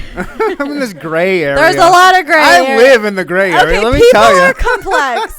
Things are complex. It's not black and white. But I think when people know there's an end, they can kind of cope a little bit better and they can come out. Yeah, you know where the finish line is. But when there's not, and in a lot of situations when you're especially looking at things like childhood abuse, where you're it. A kid has no options. Man. They have no power. They have no choice. They don't know when it's going to end, if it ever ends. It's not going to end. That's like setting you up for some really effed up patterns later in life. Dude, this is going to fuck so many kids up, isn't it? Yes and no. Yes and no. So social support has been shown clinically, multiple studies, to be one of the best protective factors against stress and trauma. So if your kid is kind of isolated and kind of down right now, if they have an amazing family support system to help support them during this time, they are way better set up in the future to feel okay and to still remember, like, okay, what's it like to interact with humans? So anything you can do right now to support your kids and to just remind them, and sometimes, so it may not be school, but it might be the occasional hangout with the kid around the cul-de-sac, like Right. And if you have ultimately, and this is a really interesting, if again, I feel like I need to outsource so many of these things, but attachment theory is very interesting, because when you are a secure base as a parent, meaning you are attuned to your child, you're there for them. You don't have to be a perfect parent, but if you screw up and you afterwards address it with your child and you say, hey, look, like, I shouldn't have yelled at you, and you should not accept that as treatment. So I'm going to do my best to do better in the future. And I just want you to know, like, that was me at that time, and I apologize and I take responsibility for that. Yeah. Whatever it is, maybe you're stressed out because you're in a freaking pandemic and you're a human. It's not about being a perfect parent, but it is about being a trusting, trustworthy support for your child. And especially during times like this where it's so confusing, and you're better off, a lot of parents, I think, want to lie to their kids right now because they want to protect them, right? They want to say, like, it's okay, this is just a thing that we're going through. But I think most people do better with honesty. Oh, yeah. And it's not, it's not like, let's scare our children. When you show your kids you can be honest from a very young age, they're going to learn they can trust you your entire life. And you're modeling that for them. Right. So when they become adults and they think, like, I can be honest and I can be authentic to me, and I'm not going to lose the connection. I'm not going to lose the relationship as long as I'm honest. Well, just that relationship with your parents and your kids. 100%. Like I'm always like overly honest with my kids, and just because I want to ingrain and instill that, like, no matter what It's a you value. do, like, you can always be honest and open with me, and just know that, like, I fucked up way worse than you did. Like, you know what I mean? Like, we're gonna, like, we can't disappoint me. Like, It's not about being perfect. Yeah, it's not. Like, I understand. It's just, let's keep this open dialogue. So important. Like, so important. And I think people fear, but they're so young, and yes, age appropriateness is key. You don't want to expose your child. You don't overshare, and you don't say things that their little brains, because they're very young developing brains, that they may not understand. But even if you're talking about the pandemic in terms of, this is a hard and scary time, but I'm going to do everything in my power to protect you, and I'm going to be here. That's more than anything what kids want, is to feel like they are loved and they are seen and they are worthy, unconditionally. And so even if they screw up, and even if they feel down, or even if they act out, because this is a very scary time for adults. I mean, I'm saying, like, it's a scary time for kids. It's a scary time for adults. Like, I've had moments where I'm like, I don't even know what I'm doing right now. This is so weird. I can't, the 2 months that we were essentially, like, on lockdown at home. that was a whole different time, right? Oh my God. When we didn't know anything. And you couldn't go anywhere? Right. I was an essential worker, so I just, nothing much changed for me. Okay. So when you're kind of like maybe judging me for going out and bar hopping every Sunday, I'm an essential worker, so, like, nothing's changed. Like, my whole life. Essential worker followed by happy hour. Yeah. Like, I'm just, nothing's changed for me. I'm just doing life. Totally fair. And there is something to be said for mental health. Everything that you do right now, you're taking a risk. Even seeing it, even coming here, driving to this location and being around two other individuals feels like a risk. And you have to take those risks according to what's best for you. And I think some parents are, there's, like, so much judgment around right now, whether you send your kids to school or you keep them at home. Because it's your choice. There's no right answer. There's no right answer. The right answer is the answer that you choose. Yeah. Honestly, that is it. That's the right answer. What do you do? What do you do? What do you do? Whatever you choose for your kids is the right answer. Yeah. My kid's going back to school tomorrow. Okay. He goes back tomorrow. There you go. Second grade. So that's your child, and you know him and her, both of them. Well, the other one's too young. No, the other one's going to go to preschool or something. Oh, preschool. That's exciting. It is. But you know your kids better than anyone. And so whatever you decide, that's the right answer. And there's so much judgment right now around what you do, but ultimately nobody can see the future, and nobody can just entirely prevent pain. I know the fear is, what if they get sick? And then what if I get sick? And then what? You know what? Then you'll deal with it. There's always fear with anything. You know, what if I drive them to school and I get hit by a 100%. bus? I mean, there's 100%. always some kind of fear. It's life. Life in general is just tragic. Life is tragic. No matter who you are, you're going to experience some kind of tragedy. It's just life. You don't get through it unscathed. And you just have to deal, like, if these are the cards that were given to us. If they're saying go back to school, we can go back to school. I don't know.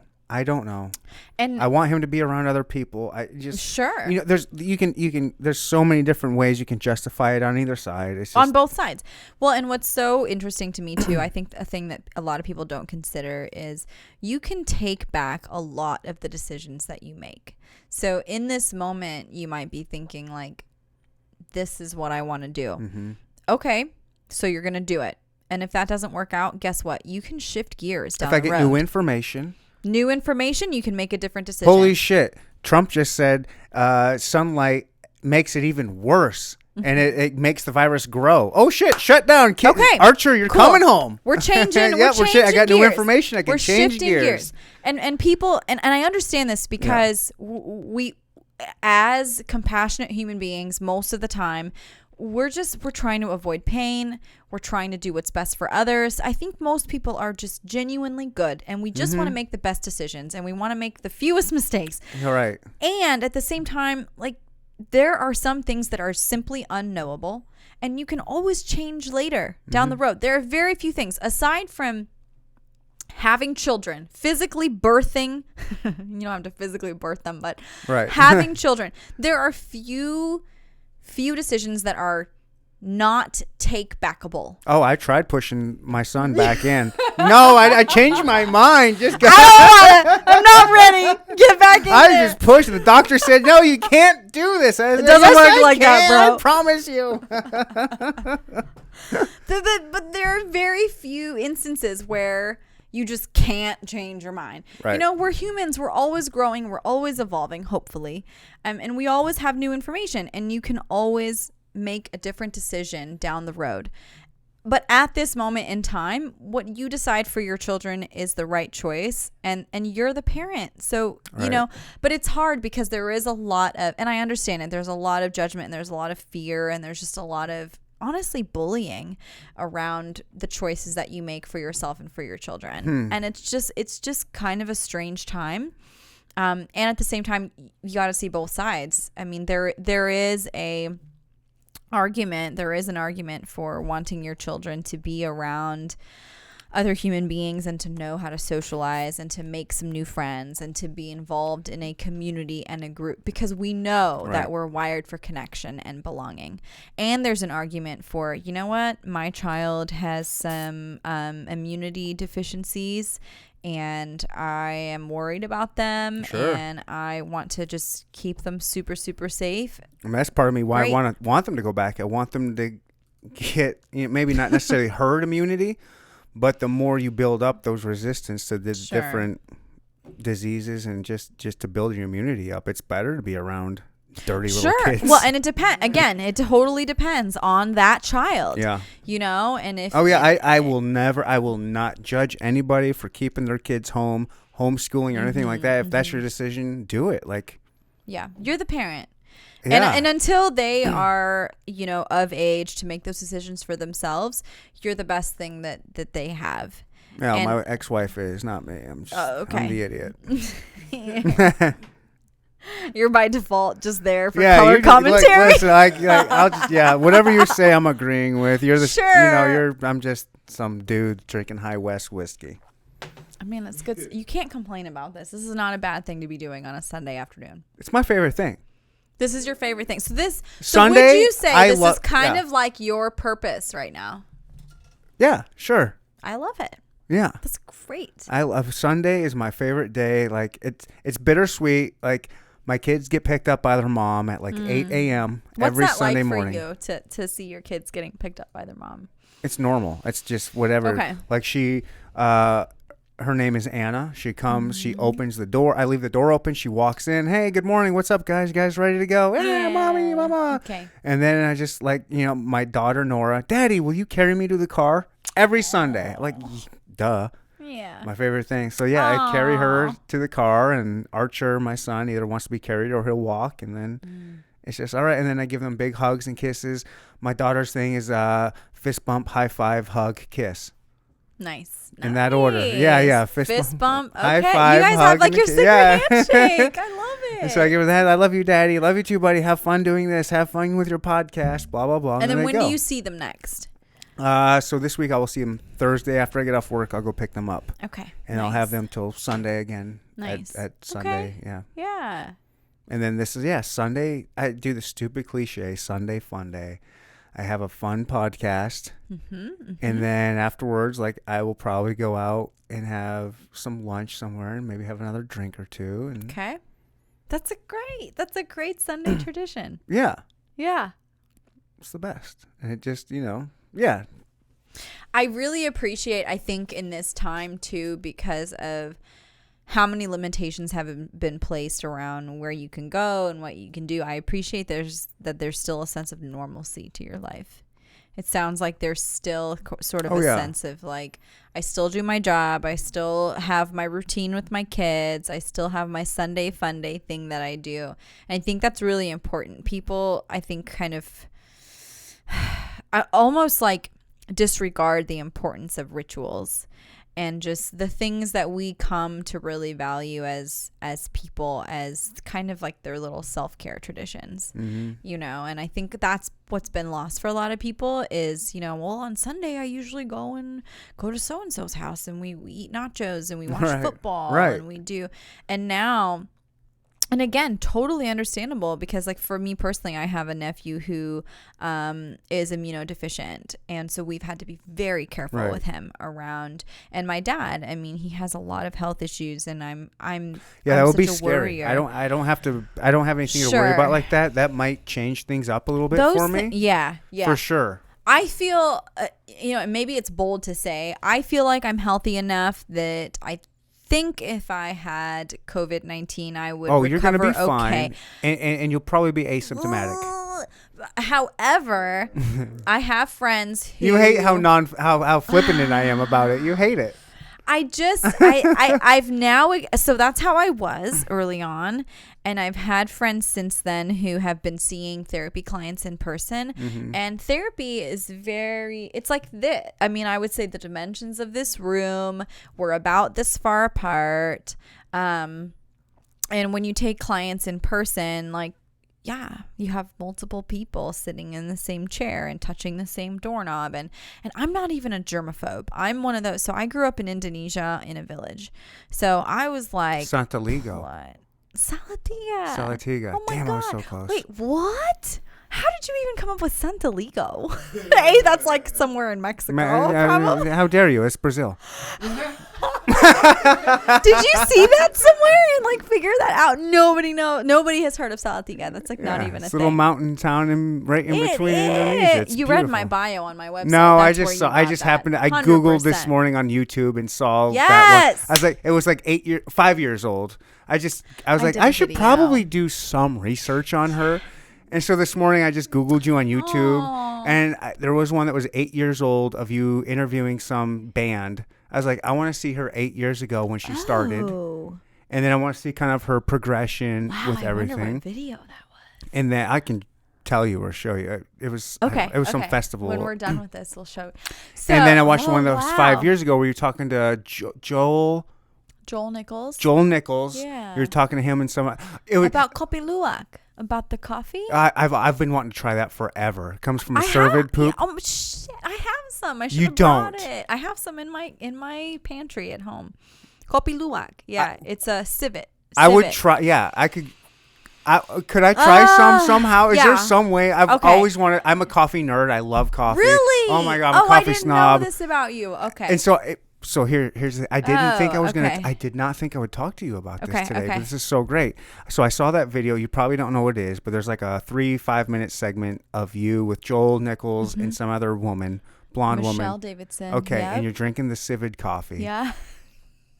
She had no idea it came from cat poop. They each took drinks, Proudest and moment. Joel. I don't get to do a lot of practical jokes, but Joel, the professional that he is, was like, no, this is actually really good. Like he was like, he went along with it, made a little joke. It was like, yeah, this is dope. Oh, we but gotta then find the that clip. chick, it's on. I'll show it to you. And then whatever the woman was, she was like, the face after she wait, this is cat poop. She was like, this came the out face of, this came that out of an she animal's made anus. looked so. It was so priceless. She put it down and she was like making a comment about it. And then right before you got off, she even made another little backhanded comment to you. I don't know if it went unnoticed or not, but she was like, next time you come on, please don't bring any cat poop coffee or whatever. Poop Like, coffee. I know. I was like, oh, that was like you could tell she was visibly She was upset. not happy She with was me. not happy. Was there any blowback? Like, No. did the cameras get cut off? God damn it, God. Crystle, you bitch! How would you do that to me on national TV? Was there anything like that? If only it was national, that would have been funny. Well, whatever. Yeah. You know, I think I warned them that it was like a special coffee. You want a little more? I don't. I'm good. Okay. Thank you though. Okay. I'm transferring after this to the Civet poop coffee. So Civets. Okay, hold on. The Bucket List. That movie with Great movie. Morgan Freeman. Morgan Joe Pesci? Freeman. Danny DeVito. Joe Pesci. Who's the guy? Who's the guy? That was Jack Nicholson.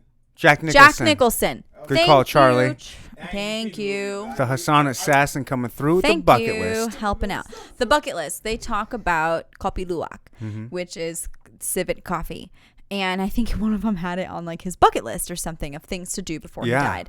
And it has become, I think that movie actually really helped popularize it. Okay. Because after that, people like really want to go to these civet coffee plantations and places that sell and serve them. Mm-hmm. And so I typically go back home every other year. Oh, cool. So I don't know about this year because it's a little Will weird. they even allow you? So, Yeah, because are you a citizen? I guess. No. Okay, so they might not allow you, huh? No, they are not cool with Americans right now. Who is? Am I right? Fair. So in 2021, I have a wedding that I need to go to. But it's up in the air. It's like I'm finishing my graduate program. I'm still getting the ring. It's like so hard. So there's my cousins are getting married in April of 2021, and I really want to go. And I usually go every other year, just because it's really hard. When you go to Indonesia, you need to have at least a couple of weeks, right? Because it's gonna take 2 days to get there, and then there's a 13 hour time difference. So by the time you get used to the jet lag, it's like, well, it's time to go. But because I love Indonesia so much and I love sharing it with my friends, every other year I'll bring new friends with me. And I always want to take them to the cool places like the Civet Coffee Plantation or the temples or something really cool like that. And so that year in particular, I happened to do a story about Indonesia in general, and I did a little story about my hometown, and I did a little story about Kopi Luwak, and I kind of warned them that it was gonna be like, this is the special coffee that you may have heard of from the bucket list, but I don't think they really appreciated that. Neither one of them? I think they I would have been were so good thrilled. sports. I would have been so thrilled. So, and that would be the difference between a coffee connoisseur versus an everyday person who doesn't really care. Okay. Yeah. You probably would have been excited. Oh my gosh. I would have been like, holy, this is like a $20 cup of coffee. Like, they are very expensive. I was like, oh yeah. I would have been like, this is not something you can just oh my get. God. Like, where am I? I'm not going to go to Messenger it. Cafe and get some Civet coffee. Like, so I have it. I can literally see it, and it's in my pantry, and it comes in this fancy box. I never drink it, because like Sunday morning, whatever, I'm just drinking whatever, and every day. Yeah, damn, I wish I would have known that you were a coffee snob. So how would you know? 1,000%. How would you know? So now I know. So for next time, we're drinking Kopi Luwak and I'll make sure to High have some West? more High West. And it's really good. Crystal, let me tell you something. You come back on this podcast, I'm gonna have that $60 bottle of whiskey. Whoa! Like I'm what? gonna go Like 40-year all barrel out for aged. you. I have no idea. It's just called High West Whiskey Campfire, and it's $60 a bottle. Okay. That is enough. Listen to the podcast of the Campfire. Campfire. It's the Campfire podcast. Can we have a campfire too? Can we have a campfire? What do you want me to do? Like start a camp? This is Yeah. glass. I could probably These are get a COVID couple times. twigs. Anything goes right now. I'm not trying to burn down my studio. You guys, listen. Me either. You work so hard. Worked so hard on this podcast. I did this. I don't mean to brag, but I've got a few drinks in me, so I will. Everything you Brag see, away. I put up all by myself. Wow. All by myself, man. The brick. Yeah. Is this wallpaper? It is paneling. So I don't know if you've ever been in like a trailer in a trailer park, and they have that ugly ass wooden paneling. Yep. It's like the same kind of stuff. That's It feels my and looks basement. better. But yeah, I got that. Okay, I'm gonna. Yep. I like it. Yeah, thanks. I like it. It's I'm a Joe Rogan podcast fan, and this studio is heavily influenced by that. So remind me who Joe. So I know Joe Rogan has a podcast. I don't know anything else about Okay, him. he Fear Factor, Yes. UFC, No. Ultimate I Fighting know. Championship. I know Fear Factor. 'cause Okay, they eat, like, do you know what the roaches. UFC is? Yes. He is a commentator on that. Okay. There was a show way back in the day called News Radio Okay. Yeah. with Andy Dick and Yes. and oh my God, one of the Yes. greatest, Stephen Root. Do you know who Stephen Root No, I is? don't know who Oh my Stephen God, he's is. such a phenomenal actor. Yeah. I feel like you have some like acting threads or tendencies in your blood. Like I feel like you have some like performer Okay. parts of you. That's just Like in my an DNA? Yeah, like or Okay. just in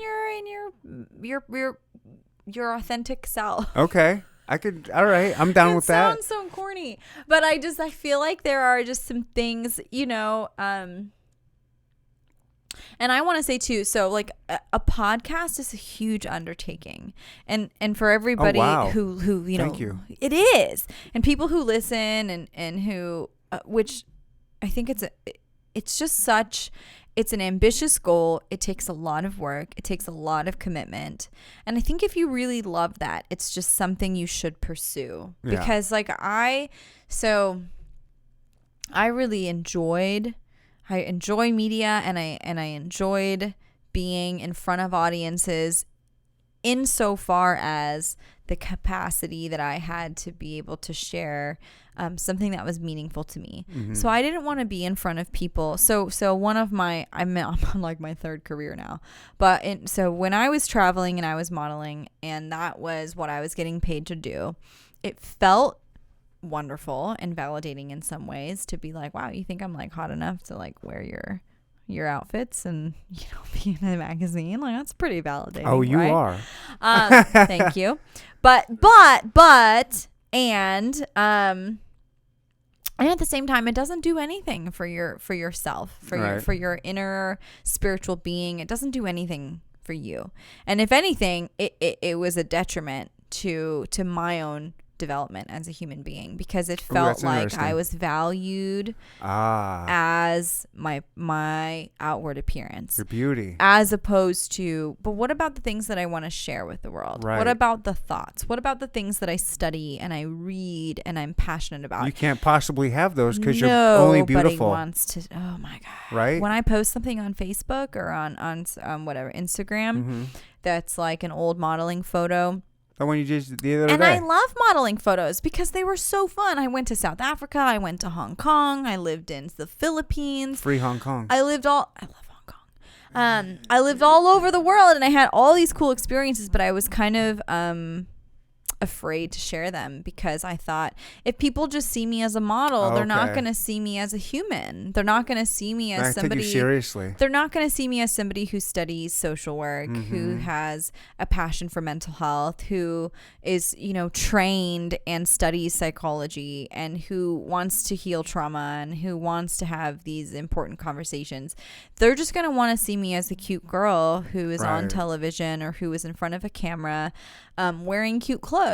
Right. And like, when in all honesty, I don't know the first thing about fashion. I don't know the first thing about applying makeup. I felt so validated when you said that you were like, wow, you had like your heels on and you seemed so buttoned up and professional. My gosh, it was insane. I'm like, I thought like what? she has a clothes person, she has a makeup person. No like, makeup, no someone's clothes, like, nothing. Can we take a break? Those I dresses told are you. from What did I say Amazon. before we started? I said I'm the world's worst podcast host. My bladder is awful. I have to take a break. Here we go. Start 3, 2, 1. Here we go again. Back at it. High West Whiskey. Thank you so much again. Special thanks to High for West this Whiskey is for I am sponsoring no this. shit. I've had Buffalo Trace. I had Jay Rieger, and I had Wyoming whiskey. Have you They had were all Bullet? good. I've not had Bullet yet. That's a Bullet's rye. so Do you like rye? good. I like everything. Because I almost got the rye instead, but since I told you I was getting It's good. whiskey, I got this. Anyways, this is fucking phenomenal. This good really stuff. is good for $32. Back to it. I know I have taken up quite a bit of your time, so I don't want to like keep you any longer. But I feel like I could keep talking. There's so much more stuff to talk to you about. I like to talk to people. If there was anything, and I'm so curious. We talked a little bit of I think about like just the assumptions of people who work in television in general, which I totally understand and relate to in so many ways.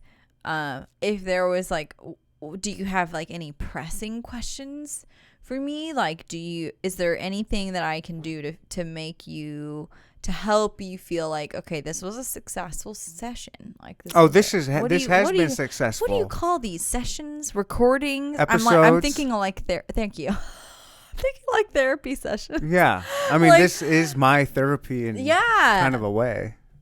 I mean, yeah, I think, I love where I came from, and I love television, and I love media, and I think that will always be a part of my life. And I think it's so important for people to discover what their purpose is. I think it's important for people to decide for themselves what their meaning is, what they're here to do, and what they want to live for, because there's just a lot of different trains of thought around, what's, not to get super existential with you, but like, why are we here? What's the meaning of life? Wow. And I think people who have a specific religion, that answers a lot of the questions for them. For a lot of people who don't have a specific religion that they subscribe to, it's kind of like, well, why am I here? What is the meaning of this? Why am I living through a freaking pandemic right now? Like, this is awful. And it is so important to figure out what your purpose is. I think for some people, it's just like, I just want to avoid pain. Like Freud would say, like, we're here to avoid pain and to find pleasure. And I don't think that's entirely accurate, because I think you got the other philosophers that say what doesn't kill you makes you stronger. Exactly. And to lean into that, and to lean and get comfortable with the uncomfortable. And what do you say, like, And that's where growth comes from. Talking about exactly when your story with going through a divorce and pouring yourself into this project that is so important to you, it wasn't just about avoiding pain and distracting yourself. I mean, I'm sure that was part of it, but it was also about like, what is my greater purpose and what is my greater meaning and what can I contribute now? And what's interesting is, for the right purpose, people will endure immense amounts of pain. They will. They just will. Again, yeah, humans are incredible. I mean, you can look all throughout history on just individual stories of people enduring some of the most heinous tragedies and coming out way better. Yeah. Like, and just becoming these incredible human beings. Like, some of the most incredible people are people that have struggled and gone through some horrific shit. Yeah. Mm-hmm. And it just how many people do you know that don't suffer or don't go through things come out with any kind of character or any kind of personality? I mean, if you look like and again, who knows? I'm just generalizing, but I just, from what I see, is like maybe trust fund kids. Like, look at their rate of depression and their suicide rate, and you just look at, like, from an outsider's, like, this dude had everything. He never had to work. Yeah. He never had to struggle for anything. And he killed himself. He had a Lamborghini and a dope house and dime pieces on his left and right arm whenever he wanted. Like, he had it all. Yeah. And you do realize that, like, the struggle is hard and it is ugly, but it develops that character, and it is something that that people kind of need, and sometimes you do see some people that have the hardest struggles. Their stories is just so beautiful and inspiring. Like, I've had some amazing stories on this podcast of some people that have just come from nothing, just come from the hood with a crackhead mom and just abuse and just shit all around them, and they just want to do whatever they can to get out of that and break free. And just I'm getting goosebumps now just thinking of it, like just the beautiful people that come out of tragedies like that. It's really amazing. And like, we need that struggle. It's so weird because I don't want my kids to struggle. I got Archer and Nora. I don't want to see them to go through any kind of struggle, but then there is a certain kind of struggle that I know if they go through, it's going to build character and make them maybe more interesting and I don't know. But they're going to have struggles. They're going to have some grit. Yeah. Well, I mean, they're already starting behind the 8 ball a little bit with divorced parents. So there we go. I gave them the shit they need. There. Well, we got kids. Divorced. I fucked, I fucked you up enough. That's where you're going to start. Congratulations. Look. Now you're going to develop character. You're welcome. You're welcome. Your kids learn from whatever you do. So I do think parents who stay in marriages that are not working, that are not healthy, they teach their kids to stay in relationships later that are not working, that are not healthy. Right. And it's such an individual situation. Like, it's hard because there are a lot of studies that show, well, if you're in a nuclear family and yada yada, and you'll have the better chance of success. But at the same time, you have to look at the health of the relationship. You have to look at the health of the marriage and the family dynamics. And it's definitely not just about whether you stay married or not. I know a lot of people who are still married who maybe would benefit by not being married. So it is such an interesting thing to examine with people who think like, wow, I'm really fucking up my kids because now we're divorced. Yeah. I don't think like that now. I've gotten over that. Yeah. And now I know it's just about just raise them right. Yeah. Like, part of the reasons why the divorce was going through and easier or whatever, why I was like going ahead with it, it was because of their age. Like, the sooner you start it, the younger they are, the less they know about the other way. And so, like, this is just, it just life. becomes their norm. This is just my norm. 100%. And I can absolutely attest to that. I mean, Right? I think whatever. So I was born in Egypt, and then I ended up living in Indonesia for most of my childhood. And then I lived in Thailand and Singapore for a little bit growing up. And when did you come here? At what age? I came here at age 12. Okay. And then I left around, so in undergrad I left to do some of my first like modeling contracts, and then I was gone in my early 20s, and then I moved back, like 8 years ago. So You've been here for 8 years? So like as an adult, yes, okay. I've been back for a while. Why Kansas City? My parents live here. So my parents, my sister and brother live here, and my nephews now. So my dad ended up, my family moved here when I was 12 for my dad's job, but then he got placed back in Thailand. So it was sort of a weird toss up of like, do we keep the kids here and they can go to school here and they can speak English and have all these opportunities, because the American dream, right? I mean, it's marketed so well. Right. Well, look at you. You got on TV. American TV. American TV. No, I mean, it's like, it definitely was what I wanted. There was a period like early high school where we were going to maybe have to move to London at one point. And I was like, I talked to my parents and I was like, I'm done. I'm tired of moving. I finally have friends. I had my first boyfriend. I was like, I want to stay somewhere. And I think that's why, like, in my early 20s, I really wanted to put down some roots somewhere. Okay. Because we didn't have roots anywhere ever. Yeah, I get it. Throughout my entire life. Yeah, I'm a gypsy. I get it. You just don't understand. And it's fun and it's romantic for a while. And when I was traveling and I I would get a modeling contract for 3 months with the extension, with the option to extend to say 6 months or longer. And I would live in all these different countries. I did South Africa and Southeast Asia. And at one point I was considering Paris, but then I was like, oh, I'm way too short for Paris because they want like 5'9", 5'10". I'm only like 5'6". So I remember making these decisions at such a young age. I was like 20 and I wanted to finish undergrad and I also wanted to model. So I was like, well, which one do I do? So what I did was I did undergrad during the school year, and then during the summers, because you have 3 months off, I would do my modeling contracts. You're insane. It was insane. I mean, you're just an insane, incredible person. Thank you. No, it's really weird that you like.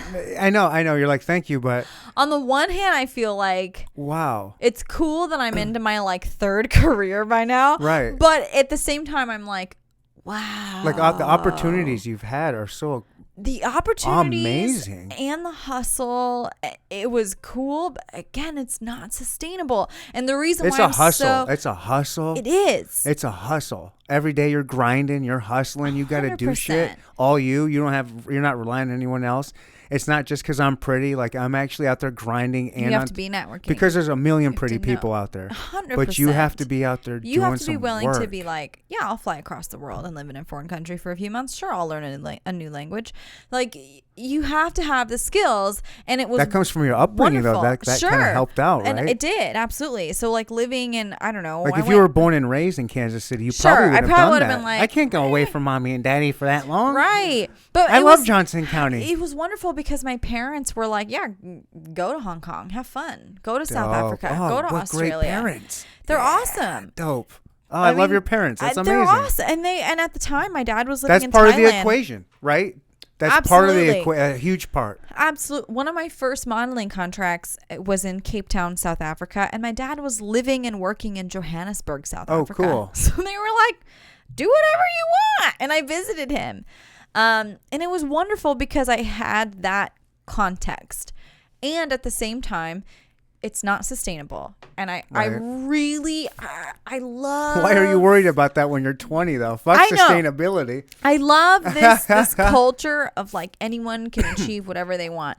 And at the same time, I am very concerned around this hustle culture because I think a lot of us are becoming really disconnected from ourselves and who we really are and why we started things to begin with. And I know that when I started in television, it was because I wanted a platform and I wanted to reach young women and I wanted to help women and I wanted to work in the mental health field. But, you know, at the time it was more television and media based. And I had all these ideas, and at some point it kind of got lost because it was just like, oh my God, but I have to be here and I got to be up at 3 a.m. because I got to do the newscast and I have to do this and I have to be there and I have to do the Sporting KC game later tonight at 8 o'clock. And at some point you also get to a stage where you're like, why am I here? Like, why did I... But you get stuck in that. But now looking back at it, are you realizing like putting in all that time and effort in those years into that media is now bringing exposure to you and now the message you can make? Yeah. Because I remember looking, this is probably going to sound, I hope this doesn't sound creeper of me, but sometimes numbers stick in my head. And I remember seeing your Instagram following at like 3,300 or something like that with the valid. Hey, you're the first person that's validated on my podcast, I think, with the blue check mark. I think so. And then I just looked today and you have like 10,000. Yeah. Yeah. And so I like that. So I like that because it's been my mental health stuff. Right, but that's what I'm saying. Yeah. So like if you were just some regular, I don't want to put it like that, but if you were just some yes and no. Therapist that just graduated. depends. But you have all that now that you've built those eyes and that audience, and you've built that relationship, and now because that you put all that time and years where you're like, what am I doing this for? Sure. Maybe now you can look at it like, some people know who I am. I was putting it. Some people do, Yeah. but more people know about you than you might think or want to admit. And now that they have those eyes on you, now you get to put that out there Sure. even more. And the people are taking, like, I see your posts every day. You have constantly are putting positive images out there, positive mental health stuff out there. Aside from just pretty pictures of your dog, you got like positive mental aspects out there Sure. for people to live by, and it's beautiful. And a lot of Thank people, I you. imagine, are seeing that. So doing all of that built to this number of eyes and this audience that can now see you for what you really wanted and intended to do. Yes. I think it's interesting because you have to decide who you want to be, right? Like you have to decide what is my ultimate goal. And I don't think I ever lost sight of that fully. I think there was a stage where I was just trying to survive. You know, I was like, I got to get up at 3 a.m. I got to be here. I got to write my story. I got to be on the 7 a.m. newscast. And then I have these shoots. That's so cool. And I think there was a long time there where I was sort of disconnected from my purpose and from my being. I think I think we all get like that when you just get the day-to-day struggle of just what life is. Like, this is my career, this is my job, I have to get up and do this. Just like that zombie state. I call it like the autopilot. Like the groundhog effect. Yeah. Like every day I feel like I'm in groundhog. Here I am. Like, didn't I just leave here? Right. I thought I left like 10 minutes ago. I'm back to doing this. Right. Yeah. Well, and I think that there's some value in that. And I think that while you're in it, you don't always feel like, what is happening? But I do think long term, yes, I think that is beneficial, and I think it is helpful. And I like to think that I always kind of stood for my values and I did what felt right for me. And at the same time, I have noticed, so since I've sort of switched my focus from being, hey, here's a selfie of me on the set, watch the show this morning at 10 a.m. on this channel. I have noticed since I have started to put more meaningful, really wholehearted, deep posts out there, those posts don't get nearly as much attention as here's me looking cute on set. I saw you make a post about that recently. I do, and I openly talk about it because I think part of it is the algorithm on social media, on Instagram particularly, that I'm an Instagram guy. Favors faces and, you know. So I think there's the algorithm. That's what it is? I think it favors your face and it looks for images with faces. But I want to write. I want to write about things. You're actually probably fine. But, you know, it's frustrating when you come from a place of like, I actually want to share a specific message, and if my face isn't in it, doesn't mean that you're not going to promote it as much on Instagram. And that's fine. Ultimately, again, I have moments. My good friend Latrice Kabuya told me this the other day, and it really stuck with me because I was sharing with her this frustration around like, look, I love that I had this wonderful career as a model. I love my on-camera career. I love my behind-the-scenes career. I'm proud of a lot of things that I've accomplished, and I think that everything has been meant to be. Like, I really believe that all of these things have made me who I am today. But man, I get pissed when I've spent a lot of time on this post and I've talked about the meaning of life and healing trauma and the things that are really important to me.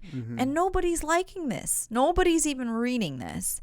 And she passed on this really great message to me that she was just like, you know, sometimes, because she does the same thing. She speaks publicly, and she's a huge advocate in the African American community. And she speaks really from the heart about abusive relationships and oppression and women. And she's just just one of my huge, you know, mentors and friends. And she was like, you know, sometimes I post those things too. And I just think, okay, that post was just for me today. That post was serving me, and it was just meant to speak to me. And ultimately, if you are aligned with your purpose and you're sticking to what's important to you, it won't matter who's liking it and who's seeing it. sometimes you're just serving yourself. And that was just ministering to what you needed to hear, what you needed to speak to that day. And maybe it didn't get 1,000 likes, whatever. But that's been a hard thing for me to sort of, I guess, wrap my head around, because I'm like, okay, but here's a selfie I took and it got 500 likes. Right. Like, are we for real now? Like, really? Come on. Society values beauty.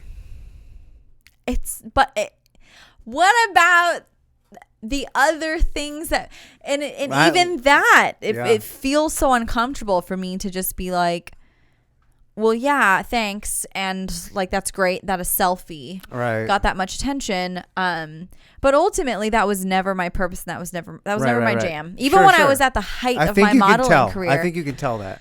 Sure. There's some people you can tell that are into that. Sure. And I'd be posting a lot more duck face photos if that was my jam. Exactly.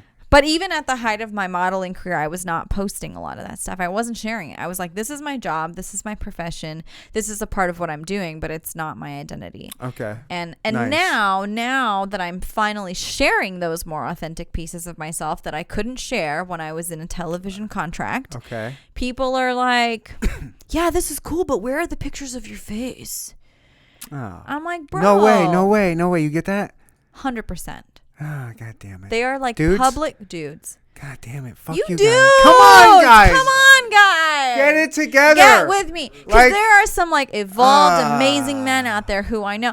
And again, but I want to remind everyone. Like, because I'm not the most woke dude out there, but I'm not like I want you guys to keep it together. Come on. The thing that pisses me off the most is when I write something like, I'll write something about trauma, or I'll write something about abuse, or something that's really important to me. And someone will be like, wow, Crystle, there are so many negative posts lately. Why don't you just post a picture of yourself smiling? Why don't you smile more? And why don't you smile more? I mean, it is Just like trigger city. And I got to take some deep breaths. Women love to be told they should smile some more. That's what I was heard. But you know this, right? You know, as a male, both of you in here know not to tell women to smile. No, of course not. You know this. You know what's funny? I had a woman just the other day tell me I need to smile more in my pictures. Because if you go through all my Instagram pictures with guests, I don't smile. It's just not what I do. There was a point where I used to, but then there was a point where I stopped. And they're like, you need to smile more. You have such a good smile. I'm like, yeah, it's not my thing. You know what? In Asian culture, you don't even smile with your teeth. You smile with your eyes. You smize. You Tyra Banks smize. So in Asian culture, you don't even smile in photos. You have like a... So if you ever notice like in Asian emojis, it's not the mouth that has like the I don't know, the parentheses, right? So the parentheses is the smile in emojis when you're typing it out. It's like a colon and the parentheses. It's like a sideways smile. So in Asia, it's not necessarily, and this is very generally speaking, let's say in Indonesian specifically, but in other countries it might be different. But in a lot of Asian cultures, you don't smile in photos. It's just not a traditional thing that you do. You just look kind of solemn. A little stoic. Or you'll notice in a lot of like Japanese cultures, the emojis, instead of being the mouth smiling, it'll be the eyes as like the carrot. Oh, yeah. You know, the little V, kind of upside down V. Yeah. Because it's just understood that you express more and you emote more with your eyes than you do your mouth. And so you might be smiling with your eyes in pictures, but in Western culture, it's very accepted that you must look. I'm looking hard. I'm just hardcore, like, I'm mean mugging ya. That's what I'm doing. Well, then do it. That's what I'm doing. That's my thing. Nobody if you want me to else's smile, place. you got to pay me There you $20 go. and I'll smile. You know what? This is the money maker. You can't tell it's the beard. You can't tell I'm smiling in this crazy thing. Doesn't anyways. even matter. Yeah. You may as well not have a mouth at all. Like, oh God. It's been interesting to see the reception from, like people who watched me on TV who were just, and again, I get it, because on television there was a very specific image that I needed to uphold, and saying things like, hey, I believe in social justice, that would have been frowned upon. That would have been outside of the bounds of my contract. And so even like, especially in the Midwest. Yes. You can't have opinions. Although Kansas City's pretty liberal. We're pretty progressive. We got a pretty It depends, man. I mean, The amount of Kansas hate City, mail that I get, you would once think. once you get about, what do you say, 15, 20 miles outside of Kansas City, then it starts to get a little bit more non-social justice, if you will. God, I know. But there is a good 20-mile radius. Yeah. Right, yeah. God, it must be those other ones who were sending me the messages. Yeah, you know, it's the outer skirt. It's Yeah. it's like Greenwood and Belton and Gardner, you know? I wish I could, that would be really interesting to see if I could just have like a Google Maps sort of like pinpoint around what is the radius of people who are sending me these hate mails and these death You would get threats. so what would you get personal hate mails, or would they come to the station? Like what kind of hate mail? Most of the time, the hate mail that I would get would be digital. So it would be Instagram DM. Who would it hate be on you? Email. Oh, one woman, it was about my mascara. She didn't like my mascara. What? So she sent me a whole message about how my mascara was clumpy, and it legitimately it was clumpy that day. I was like, maybe, you know what? I'm tired. In I her got defense, shit was to she do. maybe wanting just listen? I love you No. so much. No. Okay, no. I want you to look your best. You're a piece of shit. You are so fake. You are a shame Jealousy. to existence and humanity. Like, I've had No. people tell me I should kill myself. Yeah. And These I'm are- these are posting kids. things about these mental are kids. health. These are children. Oof, These I are don't know. children. They are. I don't know, but she took some time They're to find trolls. my personal like address at the station. One guy is in prison, and I think he's getting out soon. So I've been meaning to to catch up on him because he threatened to kill me. Oh my gosh. Yeah, a lot of the DMs are people. Why? Why would anybody? My God, Why? I don't know. What if you're so non-controversial? What could you? You would think. What could you possibly say? Is it just I like? believe in the value of human life. Okay. And that makes me controversial. Yeah, I believe humans are valuable. So he wants to take your life. This guy, I think it Mental- wasn't. oh my It was gosh. while I was still at the station, so I wasn't really posting a ton about mental health. I wasn't posting a lot about social justice. I was just existing as a woman, as a minority woman on television, and he threatened other people too Sure, at the of course, station. of So course it he wasn't did. just me. He Yeah, hadn't he's a crazy totally person. singled up. He's a singled crazy me out. person. But it was, I'm gonna kill you. I'm gonna kill your family. And he's in prison, so he's supposed to get out soon, so I'm not sure where he's at right now. Come to me, homie. So, oh man. Come here instead. Bring your anger out here. Come on the podcast. We'll talk about it. A lot of angry We'll bring it out. Let's go. people. Let's go. I mean, I'll just post something about like just about people, about, like, hey, it's okay to be stressed right now. The world is kind of hard. Are you getting stuff right now that's negative? Right now, Like since less you've gotten off so. of TV, has it been less? There was kind of like I feel like there was like an influx of messages where it was just people who were like, I did a charity event. So recently I did a charity event for Safe Home, and I'm a big nice. Advocate against Safe Home. domestic Go to Quick Trip. violence. And yeah. So I'm a big advocate against violence against women and just violence in general, violence against men too. Jesus. And IPV, intimate partner violence, right? So I'm a big advocate against that, and I did a charity event for it, and I posted a photo of me at the charity event saying, "Hey, please join, please buy tickets, please support this amazing cause." And I'm so happy to be in studio, because it was in a studio. It was being filmed. I'm so happy to be here supporting this. And somebody wrote me, "Please God, never go back on air. You need to die." Like, that's a troll. It was just That's a troll. full on like, oh my God, I guess I'm not getting your donation. That's a 14-year-old in his mom's basement trolling you. That's not real. I know. But there's a lot of this stuff, and Because I there is think, a lot of that. You do I have to know. remember there's a lot of I 14-year-olds know. that are just like, I know. I'm going to say the most crazy, heinous thing because it's anonymous. I'm right. on the line. That's just what we do. And I think that as a woman where I'm at now, I can handle it. And I've always had like a decently thick skin because I've been on television. So I've been used to this. But I think it's, I understand, like, even as a woman who understands this, like, it still kind of hurts.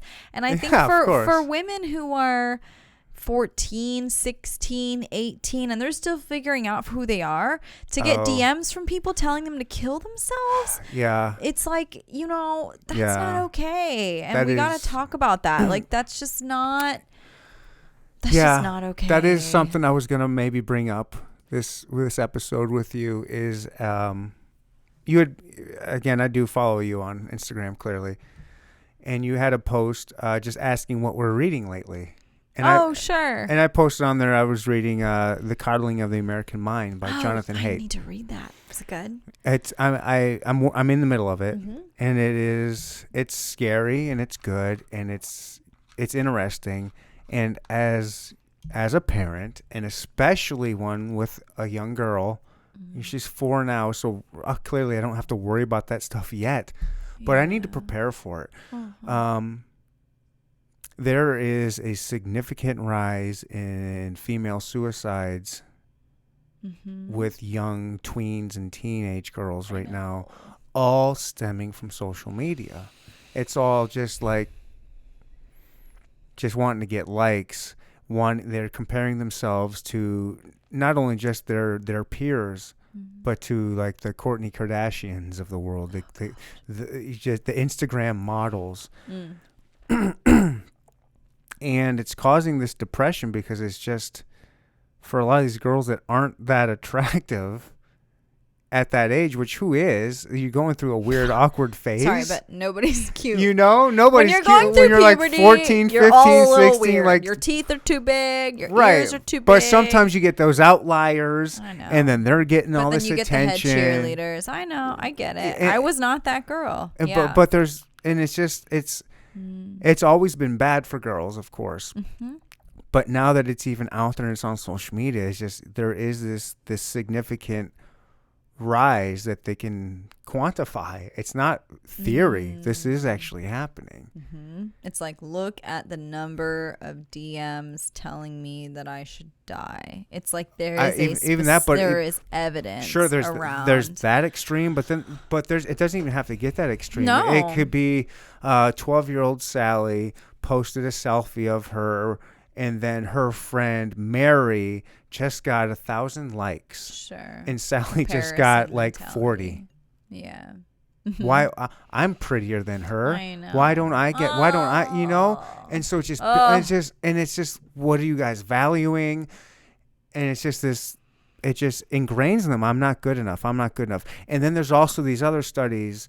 This is somewhat separate, but of like these parents that are taking videos and pictures of their children to put on social media, and all of a sudden these kids are like, mommy and daddy value me more when I do something funny, when I'm performing, when I'm smiling more. I'm like, and a lot of times like, I don't want to smile. Like I'm not in the mood to smile. I like, have come a on. big problem against that. Yeah. I do too. Like you will see if you Google me and try your hardest, you're only gonna find a couple. You're right. You're only gonna find a couple pictures I think of I my. only knew you had kids because you brought them up in person. Yeah, at one like point. you're barely gonna. And I see thought them. you had. Because I was talking to my boyfriend about this morning. I was like, I'm pretty sure. I was like, I think he has a son. And I was like trying to explain like how I met you and how I knew you, and I could not remember for the life of me, because you're private about that, which is smart. Thank you. In my opinion, just my opinion. Yeah, I don't want to put down. I have like, a big problem, and I'm sorry. Like I don't know how many mommy bloggers you have, but I have a big problem with mommy bloggers who exploit their children. I do too. I just do. And I get it. Like, I know there are arguments for both sides, but they are kids with developing brains, and they simply do not know what's best for them quite at that age regarding their public relations. They just don't know. Why is that even a thing? They just don't know. And I think it's when you take that agency away from them, oh God. That is such a modern parent problem, because when I was growing up, that was not a thing. It is. Yeah, I feel like my kids are probably going to be slightly different just because I'm more of a, I'm an older parent as far as these kids, because I think kids that are having in the Midwest, sure. In the Midwest, I think, Sure. and so I think my kids are going to be raised slightly different. I'm hoping to at least kind of avoid as much of that as I can.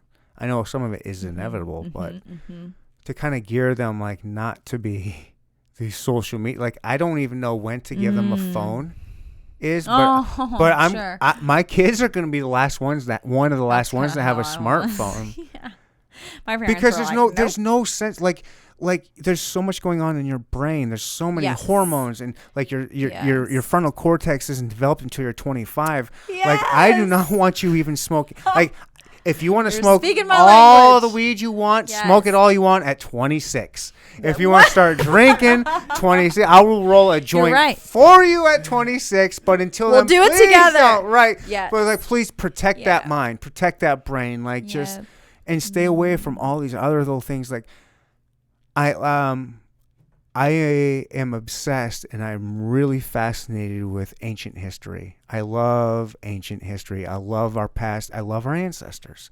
Love going way back. I'm so into that stuff. I love Ancestral trauma. Yeah. I don't know what that is. It's okay. But I'm into ancestry type stuff. And so our ancestors were like our brains, like we have only this is a brand new technology that we're not ready for, and the speed that this technology has gone and has implanted in our brain is we are not ready for this. We're hunters and gatherers, and we're barely starting to figure out this whole city stuff.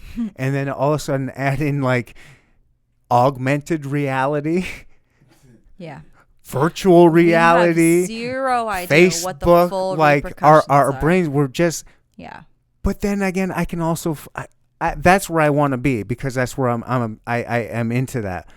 But then I can also see like, well, maybe this is just the next. If I'm looking long term, this is part of evolution. Maybe evolution is maybe humanity and humans and Homo sapiens are in this cocoon state right now. And soon we will become this butterfly. And maybe this butterfly is artificial intelligence, because technology keeps integrating with us. And maybe we are slowly become this artificial intelligence creation butterfly. But right now we're in a cocoon stage. I don't know. That's such an interesting, and I think that's such a fascinating perspective, because I think, I think we're kind of we're in a shift right now in general. But I think a lot of that shift is about reconnecting with our humanity, not outsourcing it. I think that's to what our technology. humanity wants. I think I think there's this draw to this new shiny thing and this new progressive thing. And there are a lot of benefits to it, right? Because I can't imagine like right now being in a pandemic. I am so thankful that we have Zoom. I'm thankful that I am able to connect with friends who have kids who are immunodeficient, who can't meet with me in person, but I can still FaceTime them. Right, you're thankful to be on the best podcast in Kansas City. I get it. And if there was ever a time to be in a pandemic, at least we have the technology right now to still remain connected in some way. But think about the original seed of that intention is to remain connected. And it depends on how you're using technology. If you're using it to remain connected, wonderful. Then it is ultimately serving your greater value of belonging, of being a part of a community, of helping others and being connected to others. If you're using it to disconnect, like, which I could go on a whole tangent about things like porn, about things like just mindless shit on YouTube, which I get it. They are formulated to be addictive content. When you look at it not only that are they a form to be addictive, but things like Facebook are designed to be meant to be argumentative and negative. Yes. And to appeal to those fears and to trigger those. And so it's no wonder that we end up in these rabbit holes, right? And I think it depends. It depends on your level of awareness and your level of intentionality. And if you can say, and I'm 100% guilty of this, where I'm on Instagram, I'm like, whoa, like 2 hours just went by and I've been looking at dog videos. There is a scary... this is the scariest thing. Every single phone has it. You can go on there and find your screen time. And it'll go and show you how much time you spent on each app or each stream. It's awful.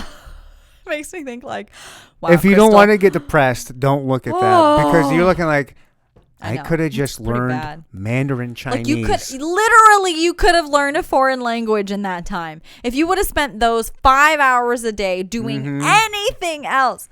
I know.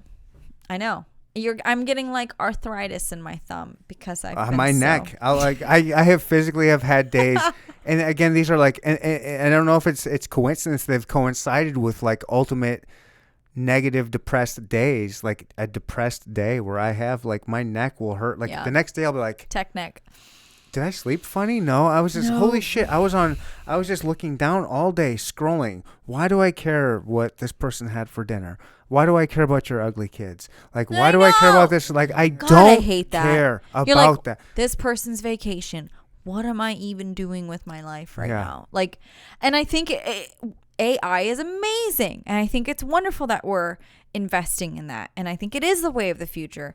And at the same time, at what expense, at what cost, and how intentional and how self-aware are you? And why are we doing it? Are we doing it for, is it because we're just, it's a stand-in. Is it because we're money bags that are going to give these companies money? Is that why technology keeps going that way?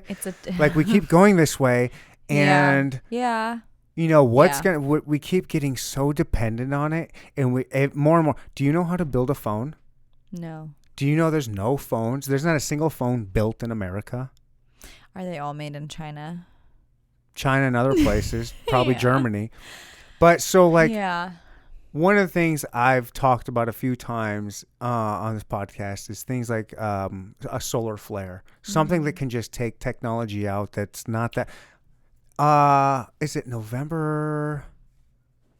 I don't know the date, but coming up soon, there is a meteor that's going to pass through Earth that has a 0.2% chance of hitting us. Which means something in like 1 in 229 times we can go with the way of the dinosaur.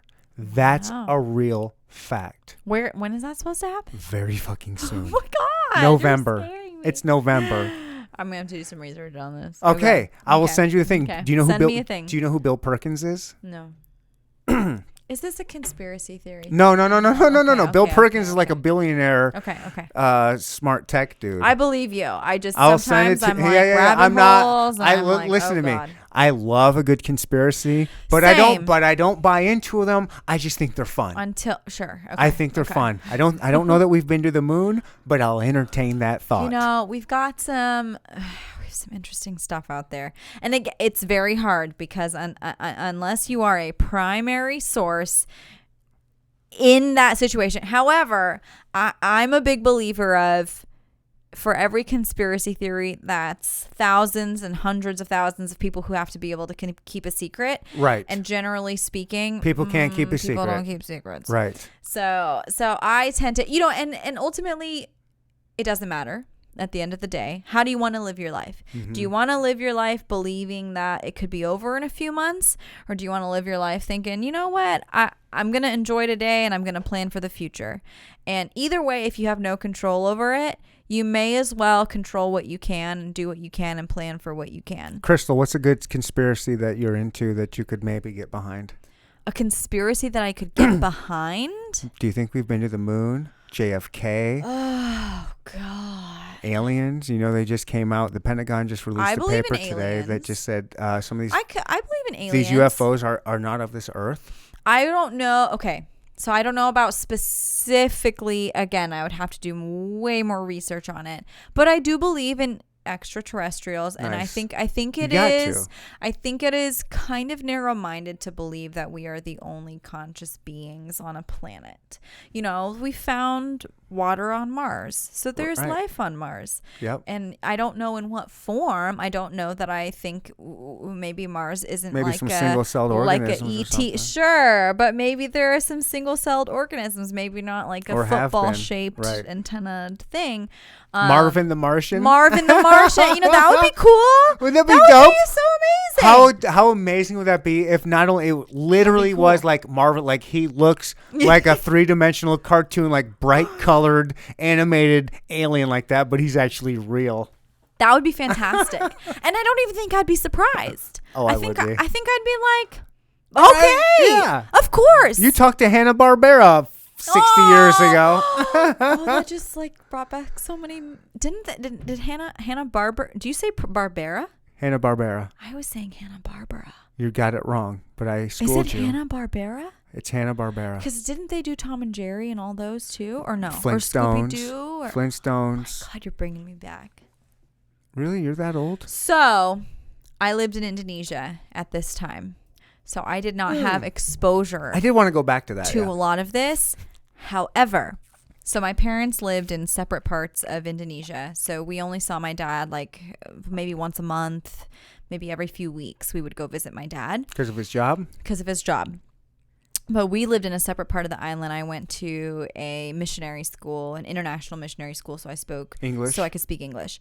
But I spoke Indonesian at home, and my dad is American. So we would visit him, and when we visited him, he had Cartoon Network. So that's why I know what Love Scooby-Doo. cartoon. Yeah, oh yeah. my God. Scooby-Doo sucks, by the way. No. Every episode is the same. It's the same thing. It's the same. These Different mask. It's meddling stupid. teenagers. I never got into Scooby-Doo. Oh God, I got really into it. I loved Daphne. I couldn't do it. Give But me some Thundercats. Okay, Thundercat, Ninja Turtles. Oh my God. Yes. April. I was talking to Madeline, if you remember that. I was calling her April O'Neil. Oh really? I didn't get to that. She didn't part, like but- that. I was Really? like, you're April O'Neil. She did not like April. that, and I mentioned it a April couple was times. badass. Yeah. I don't know, but I remember like that. Those Hanna-Barbera. Boom. Apparently, Flintstones. Not apparently. The Jetsons. Yep. The Jetsons. Jamie, his wife. Oh my God, that was so good. Daughter Judy. Does that make me old? His boy Charlie, Elroy. how old is Charlie? 34. 34. Okay. How old are you? 32. 32. I'm the old man. It's the salt and pepper. It's just salt at this point. The pepper's like leaving. The pepper's running away. Along with this, like, I've been growing my hair out also, so it's like I got like this receding hairline and pepper and salt going on. It's fine. I got. You've got the Topics hair powder whenever you need it. No, if I get any kind of baldness coming in, and I'm just shaving. it. See, men can do that. It's harder for women. I appreciate.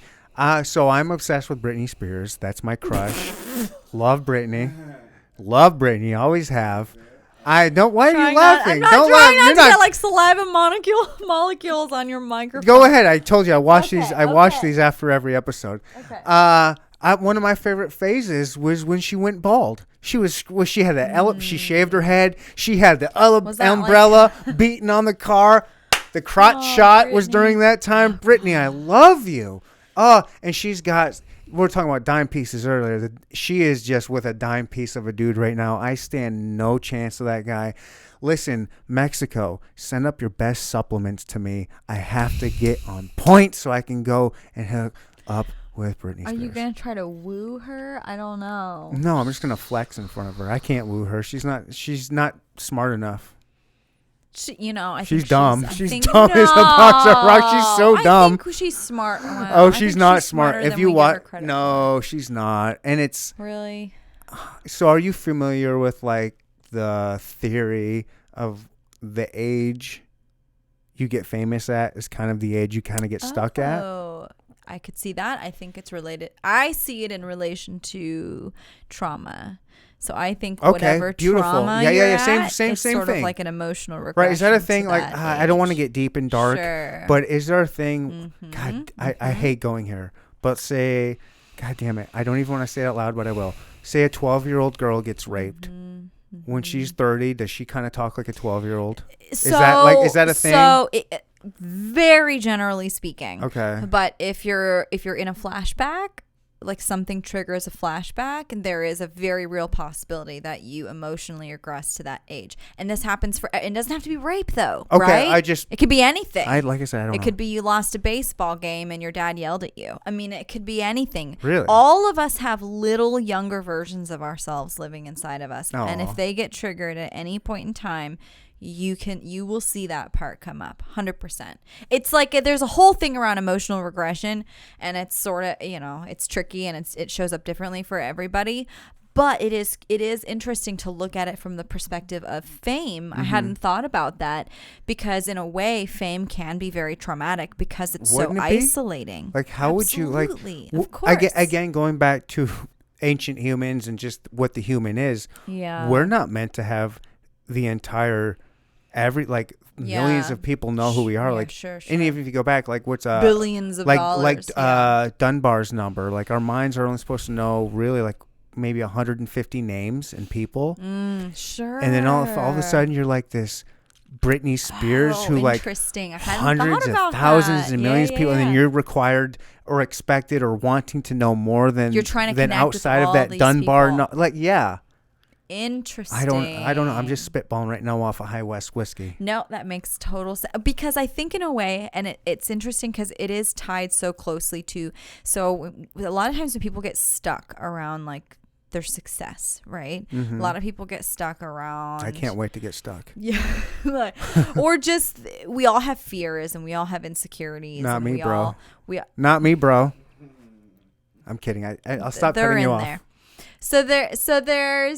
So there is that, and I think there a lot of people. It's like, oh well, you're just afraid of success. You're just afraid of succeeding. Sure, maybe there could be people who are genuinely afraid of success. More often than not, though, people are afraid of isolation and they are afraid of loss. And any amount of change loss? comes with loss. Okay. Absolutely. Because imagine tomorrow you're the most famous man on earth. And suddenly, all of this, your community in which you live, maybe Charlie, maybe you're questioning his motives now because you're like, dude, I don't know. Does he just want me because of my millions of dollars? Of course not. Charlie's your I'd hook him homeboy. up. If I got the millions of dollars, I made hundreds of millions. I'd give you a piece, Charlie. You get a percentage. But think about how much of your life shifts and transforms and changes. And there is inherent loss. Because even if you say, like, I want to be a bazillionaire and I want to be famous, you're still going to have to mourn the loss of being able to step outside of your house with nobody knowing who you are. Maybe you'll have to mourn like the paparazzi not following you everywhere. You'll have to mourn, not worrying about your kids as much, because as soon as you're a celebrity, you got to worry about the safety of your kids too, but right now, if you're just kind of like, I'm a guy and I'm doing my thing and my kids are my kids and they live. Oh no, that's my most irrational fear is my kids. It's not irrational though. No, I have irrational fears about. Okay. That's like I freak out about like, oh, that's a whole nother thing. But there's a lot, and so there's a lot, and there are things you can do. Like look at case in point, Dax Shepard and Kristen Bell. They are so private about their kids for that reason, because their greatest fear is, I imagine, what's going to happen to my kids. Maybe I'm famous. Maybe I have this amazing podcast. Maybe I have this amazing acting career, but I don't want my kids to be drug into this. I don't want them to be, especially where their brains are developing. Absolutely.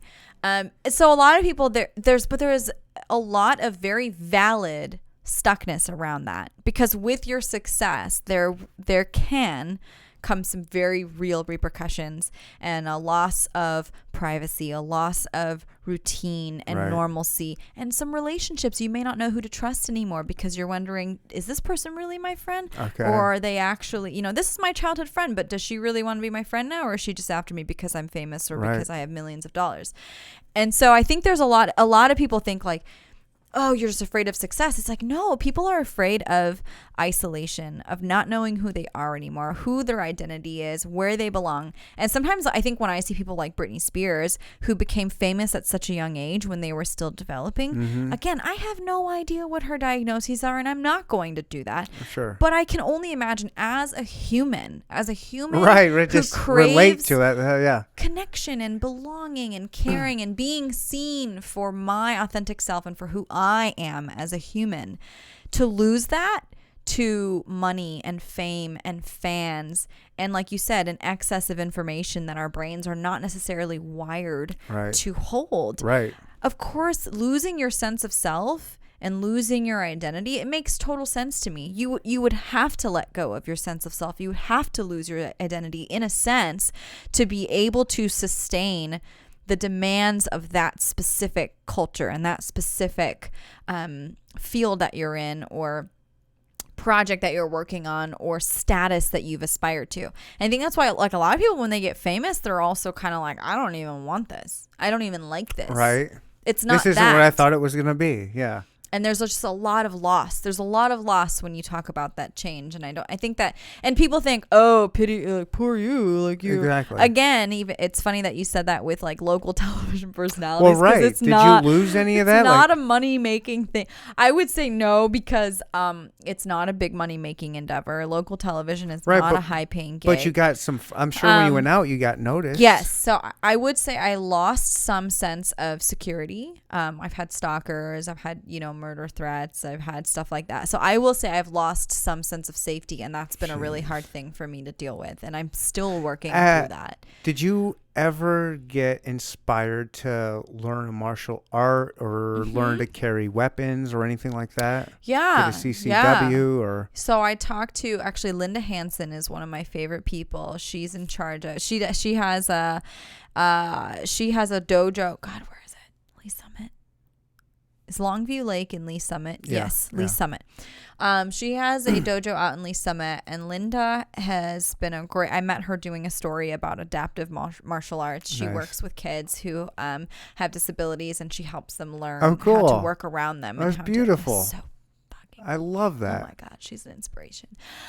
So yeah, I've had some stuff. I've done some self-defense thing, here and there. Sure. Okay. I carry a taser. I've had pepper spray. I had she gave me this really cool like baton at one point that I used to carry with me. And then it got too bulky for like my keychain.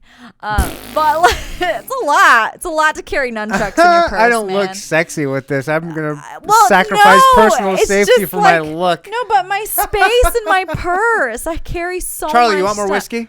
You're carrying your school books. You're carrying your purse. You're carrying Crystle, your laptop. I'm just giving you shit. These are just, Nunchucks are too much sometimes. Ooh, a little Michelangelo. That would be cool. You can learn how to do that. You can learn how to do that, I know, and I've taken some workshops. But again, YouTube. Unless you do it every day, those things tend to go. Oh yeah, that's an everyday thing. You have to be practicing. Yeah. And I've been pretty fortunate in that, like, I tell my family everything. My immediate family lives in Kansas City. We're all together now. Nice. So they pretty much know. And I tell them, like, hey, this person's stalking me. This is his name. This is his information, and they know. So if I go missing, people know where to find the evidence. I screenshot everything.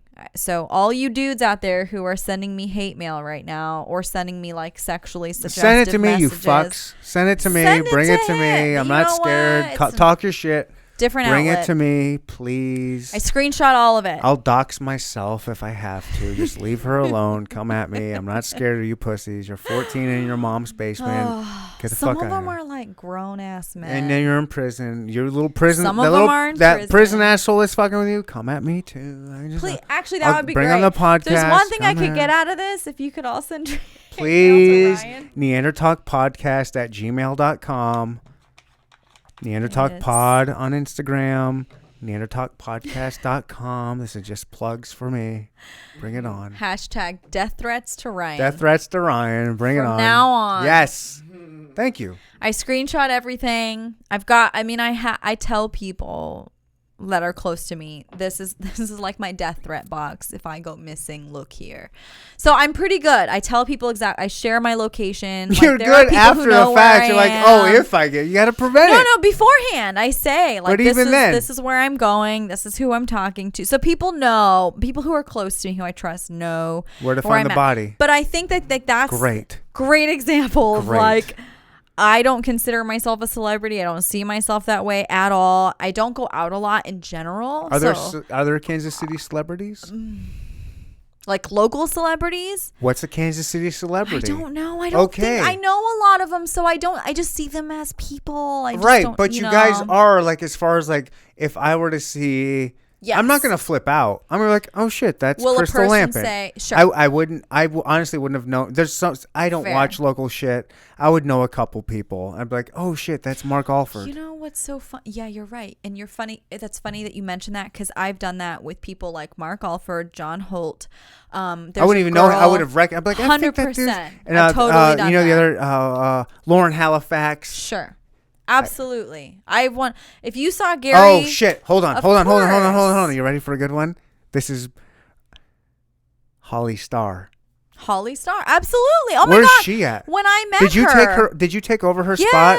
yeah. And I Oh met my her. gosh, I she met was her. incredible too. I met her once. She's She's the like nicest. 6'1" or something. That Is she chicken. that tall? Yeah, She's she pretty seemed tall. like that tall, but I thought you were taller too.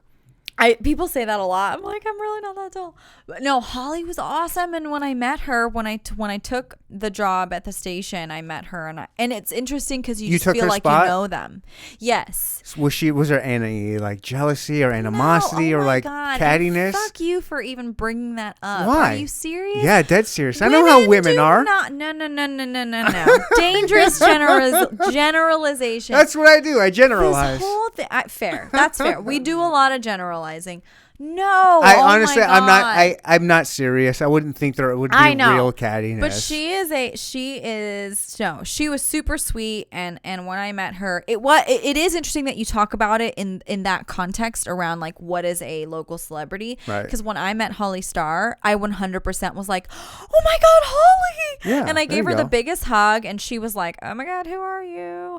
And I remember that moment because I just thought, I've been watching you on TV for years. You have no clue who I am. Right. So you're right. I think there, like, the perception for me is just like, I'm a girl who has a dog, and and I'm studying mental health. I'm a grad student right now, and I'm doing all sorts of things. And like, yes, I work in television, and yes, I work in media, and But you have to yada, recognize yada. that when a random person sees Well, you, like, holy yes. shit, I've seen you Yes. right before you were introduced, right before Malcolm in the Middle came on. That's so funny. Yeah. I had the FedEx guy recognize me the other day, and I remember because I had my mask on and he wasn't sure. Oh, okay, wow. So he was like, "Are you?" And I was like waiting for him to say it. You 'Cause you don't know? And I was just like, I wonder if he'll know my name. And it was just funny because I was like, even with my mask on, really? Like, I hardly ever wear makeup or heels or any of that anymore because I don't have to for my job. So like when I take therapy clients, I don't have to wear any of that. I can just be me, which is wonderful. But it's funny when people even recognize me without all of my stuff because I'm just like, really? Like you still, and with my mask on? Really? And so I think that is every now and then I get a little reminder of Think about, there were those, I honestly really don't know. I don't know that I could really name much of your stuff or have seen you much on there. Sure. I just, very peripherally. But imagine somebody that would watch, like, was Malcolm in the Middle one of your shows? There was a time when I was on, we had that 70s show for a while. Okay, the perfect. Simpsons. We have Friends. So you now. have Yeah. those syndicated shows. Absolutely. So there are that people that just like, That's what I for watched. whatever reason, they're hooked on those syndicated shows and they're watching it at that time frame and they're constantly seeing you. So in their mind, they're like, oh, this is that chick I Yeah. see Yeah, sure. from the 4 o'clock to 7 o'clock hour when I'm Yeah. watching my syndicated show. I love that 70s show. I love this. I love Sure. that. And they constantly see you. So in their mind, they're like, oh, that's that chick I on know TV. this person. Yeah, hey. Yeah. Like, so Yeah. there is like, I don't get that. Like normal people don't get that. So there is like a Okay. recognition, Okay, fair. a recognition, whatever. The The- whiskey's well- hitting me. But there is that where normal, regular people are just like, you know what I mean? Like they see you and they're like, oh, this is cool. I'm seeing somebody on TV, even though it's not, you're not, Not J-Lo. J-Lo, I don't know why Jay J-Lo Leno. came I was from- gonna say Jay Jay Leno, Leno, but you're J-Lo, not J Lo. J-Lo. But think about You're like, no okay. Britney Spears. Let's not get ahead I'm of not ourselves. a Britney all Spears. right? Absolutely not. Settle But down. when you think about, so the funny thing when you say that though is because of the way that media is going into all these digital channels and Netflix and Hulu But you're before and that. YouTube TV. Sure, I You know? started before that. Right. But now it's there. anyone. So I met a person who I follow on Instagram, and when I saw her in person, I was so excited because I just follow her on Instagram. Cool. And she just posts stuff that hits home for me. Okay. And her writing and her photos, and she posts stuff up there shamelessly that her name is Erin, and I remember just being like, oh my God, you're Erin.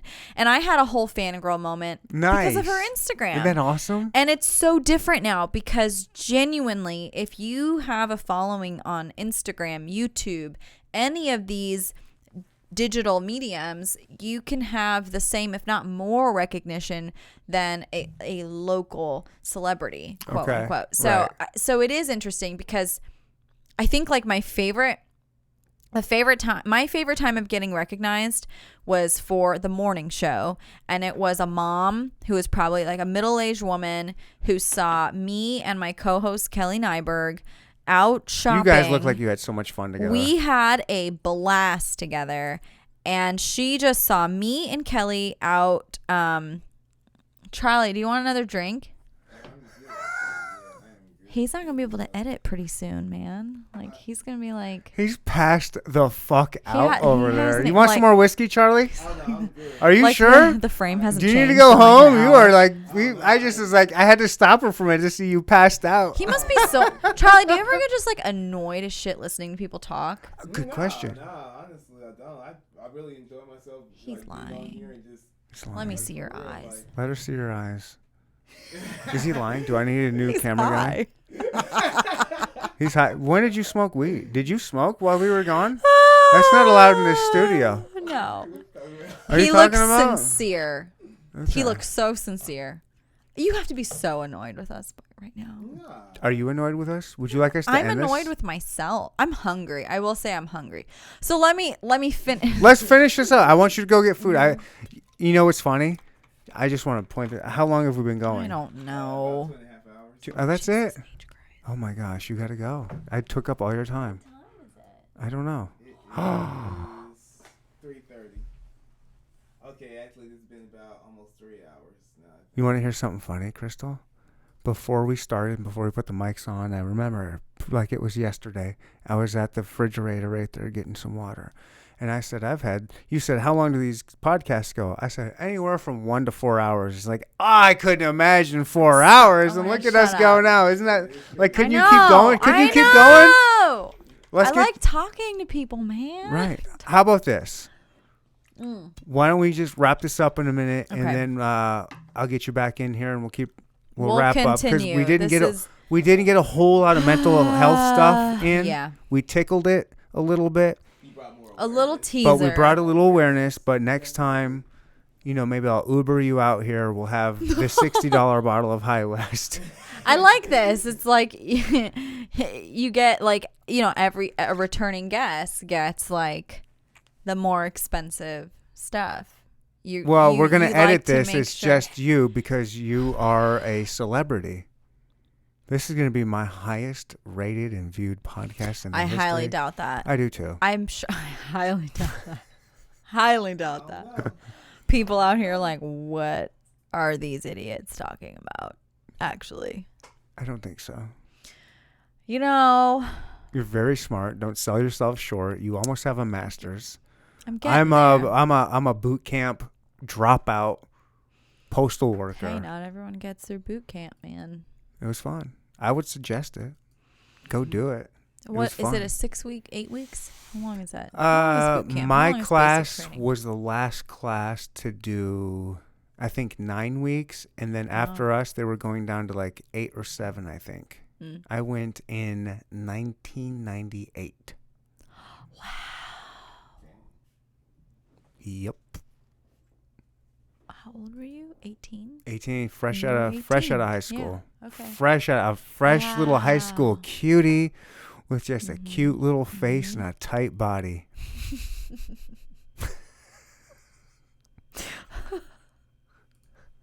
It's just funny because you have kids. I know. Oh my God. Like, it's like 10 years and your son's going to be that age. Holy shit. 10 years is a long time, Crystle Lampitt. I know, but it's not as long as you think. It's gonna have It's to not be. as long as It's you gonna think. be. It's gonna have to be. It's Have you ever very. had your kids on the show? I guess no. You got to keep them like kind of separate. I Have get you? that. All Yeah, right. yeah. Listen. I don't think I had it maybe on the episode you listened to, but maybe I have my son do the introduction. He does the introduction of my podcast. He goes, "This Did is I not Neanderthal hear Pod." Yeah, with my daddy. Oh my God, I missed that. Yeah, it might have been. I have about 4 or 5 different intros, and I've stuck with the last one for the past year. Cute. So it might have been after Maddie. I started with my son when he was like 5 or 6. I made him do an introduction. I have music behind it, like a little beat behind it. He goes, "Welcome to and he can't talk, like can't say Neander talk. He's like, Neander Talk Wait. Podcast. And here's your host. I think I my did hear daddy. that, actually. Yep. Boom shellac boom. That's hilarious. Oh wait, and then he goes, and this kid is the sweetest fucking kid ever. He goes, oh wait, one more thing for me. Thank you for listening to Neander Talk Podcast. He wanted to. That was all improv, like on himself. He's like, I wanted to. Yeah, it's pretty sweet. I love it. Being a dad's cool. It's very psychedelic. Having kids is very trippy and very cool. It's weird and amazing at the same time. I look at him and he gives me this smile that I catch myself at when I was his age. And it's like you capture yourself in like this weird. You remember. It's just like, holy shit, that's me. That's me when I was his age. And you come, and it's like this weird, like. That's cool. I don't know how to explain it, but like a weird time warp trap. Like I just looked at myself when I was his age from a different perspective, from a third person perspective. And you're like, and it just melts your heart because you're like, oh, but then that's just really him and his true self. And it's just. I love that. It's like, cool. Oh my God, if you're just like doing everything in your power to just support that part of him, you know, that's just pure and authentic and himself and loved. I mean, that's all you can do as a parent. I'm sure so many parents who are listening to this feel that and this is nothing new. Having kids has been done to death. I'm not. Yeah, I know, this is nothing but it special. doesn't. Just because it's been done doesn't make it any less important or miraculous or magical. It's cool. I mean, really, It's like our own little it's journey. you know, and I don't have kids, and I can't speak to that. I will say I'm fucking obsessed with my dog, and like yes, you are. I just want Foxy is a fun looking dog. That's a beautiful dog. I don't see her. Well, I guess I see myself in her sometimes. I do. You guys have a very. We just have a. You have a kinship. You do have a kinship. We like do. You can tell it like emanates through. It's really I'm like. happy that you see like that. I mean there is a cliche like, oh, dogs end up looking like their owners or whatever. But like, holy shit, you guys are like so close. We're tight. Yeah. I know. And and it's been one of the beautiful things about slowing down my life a little bit. I'm not doing 14-hour days anymore. I'm taking care of myself. Was that as soon as the pandemic hit and all the shelters really needed to clear out space and I didn't have to work 14 hours a day anymore, I adopted her, and it's been one of the best things that's come out of this for me because, I mean, it sucks right now. It's not great to not be able to just do whatever I want whenever I want to like I was used to, but being at home more, having a slower pace, getting to spend quality time with a dog, it sounds really cheesy, but oh my God. I think about all of the things that needed to happen in order for me to make that decision. Because my big thing was I'm not going to get a dog until I get my master's. And once I'm done with my master's, then my schedule will calm down a little bit and blah, blah, blah, blah, blah. You know, we put off these things. Always. We're always putting things off. Yeah. You know, and then finally it was like the opening happened and I just thought, well, we're all trapped at home anyway. I can 100% take care of a dog now because I can take her out as much as I need to. Right. And yeah, we do have a bond and it's just so cool. And I love it. I think of how many things that I have now that I'm grateful for that would not have happened had the morning show not gotten canceled and had the pandemic not hit. And as much as it sucks and as much as there are a lot of things that I miss, there's always positives you can take from negatives. There's always something from it that you can take away that's like, yeah, but if that didn't happen, I wouldn't have X, Y, and Z. And those are the things I think that I'm holding on to now, that it's given me a chance to really reconnect with myself and reconnect to my purpose and do the things that make me happy, which, like for me right now, having a dog and nurturing and caring for a dog is like a really big deal. It's a big thing that I've wanted for a long time. And I just told myself, you know, until I'm in a position to do that responsibly, I won't do it. Which is great, but it's also like, it's, you know, since my other dog died, it was like this dream of mine that I had. So I just, you know, It's crazy. Like there's a lot of things that suck right now, and there are certain things I'm seeing, just like a lot of people in general reconnecting to their purpose or discovering their purpose for the first time, or realizing how many things they have that they are so grateful for. And in moments like this, I think it's things like your kids, it's things like your pets, and things like your family, and your podcasts and your purpose and the things that you're putting out Personal there growth. Like, that this matter. is the time now. This is the time now. Like, we were negatively affected with this pandemic, but it has gifted a lot of people with the time that they can dedicate and maybe put towards something for themselves that they've been putting off for. Yeah, You absolutely. know, God, we could keep going. I'll end this. I know. I'm taking so much of your time.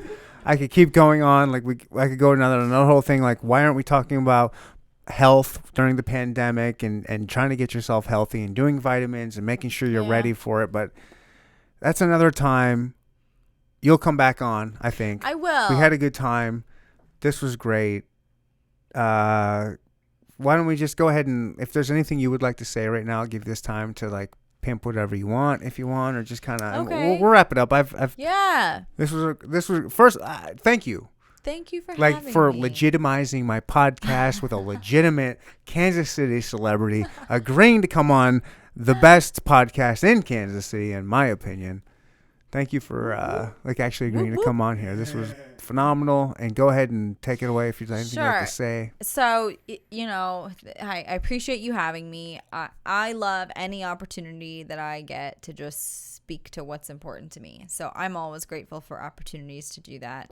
And it's weird. I think anybody working hobbying, whatever, in this arena, it can feel very intimidating to share what's in your heart on social media, because there are a lot of trolls, as we've discovered and discussed. A lot of judgment. A lot of judgment out there. So, I'm just so appreciative of any opportunity like a podcast where there is so much more freedom to just speak to what's true to you and to be authentic.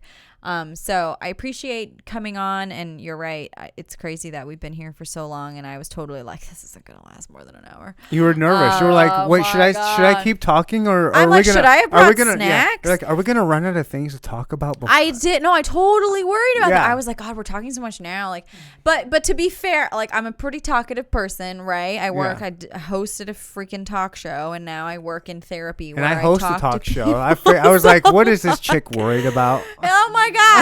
There's so much to talk about. I mean, being human is complex. And that's ultimately all I want to talk about, is the struggles and the victories and the amazing moments in between of being a human, and validating that experience for other people. And that's really where my Instagram is trying to go. You can all follow me on Instagram. My name is spelled differently, though. Crystle Lampitt. Score. Lampett. You got it. Crystle And Lampitt. she only has 10,000 followers, so please go give her that follow. She's desperate for them. Please, get just some more. She's verified, but she still needs to.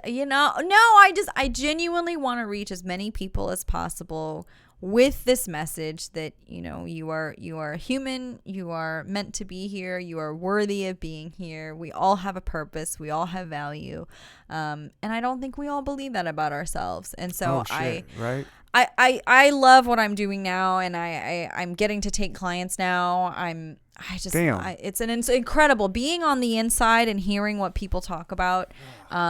A lot of us have this really deep inherent sense of unworthiness, and I think I just want to validate for people that we're all here, we're all going through it, and you're all worthy, and please, like, God, if you are in a place where you need some help, please just get it. One thing that I did want to say during this podcast is about, I know, I absolutely know, and that is 100% a product of our society and our conditioning and our culture. But one thing that comes up a lot when I talk about mental health is people think that it's like going to a therapist is just for people who have severe personality disorders or schizophrenia or some diagnosis. You don't have to have a diagnosis. at all. You can literally just come in because you're a human struggling with human issues.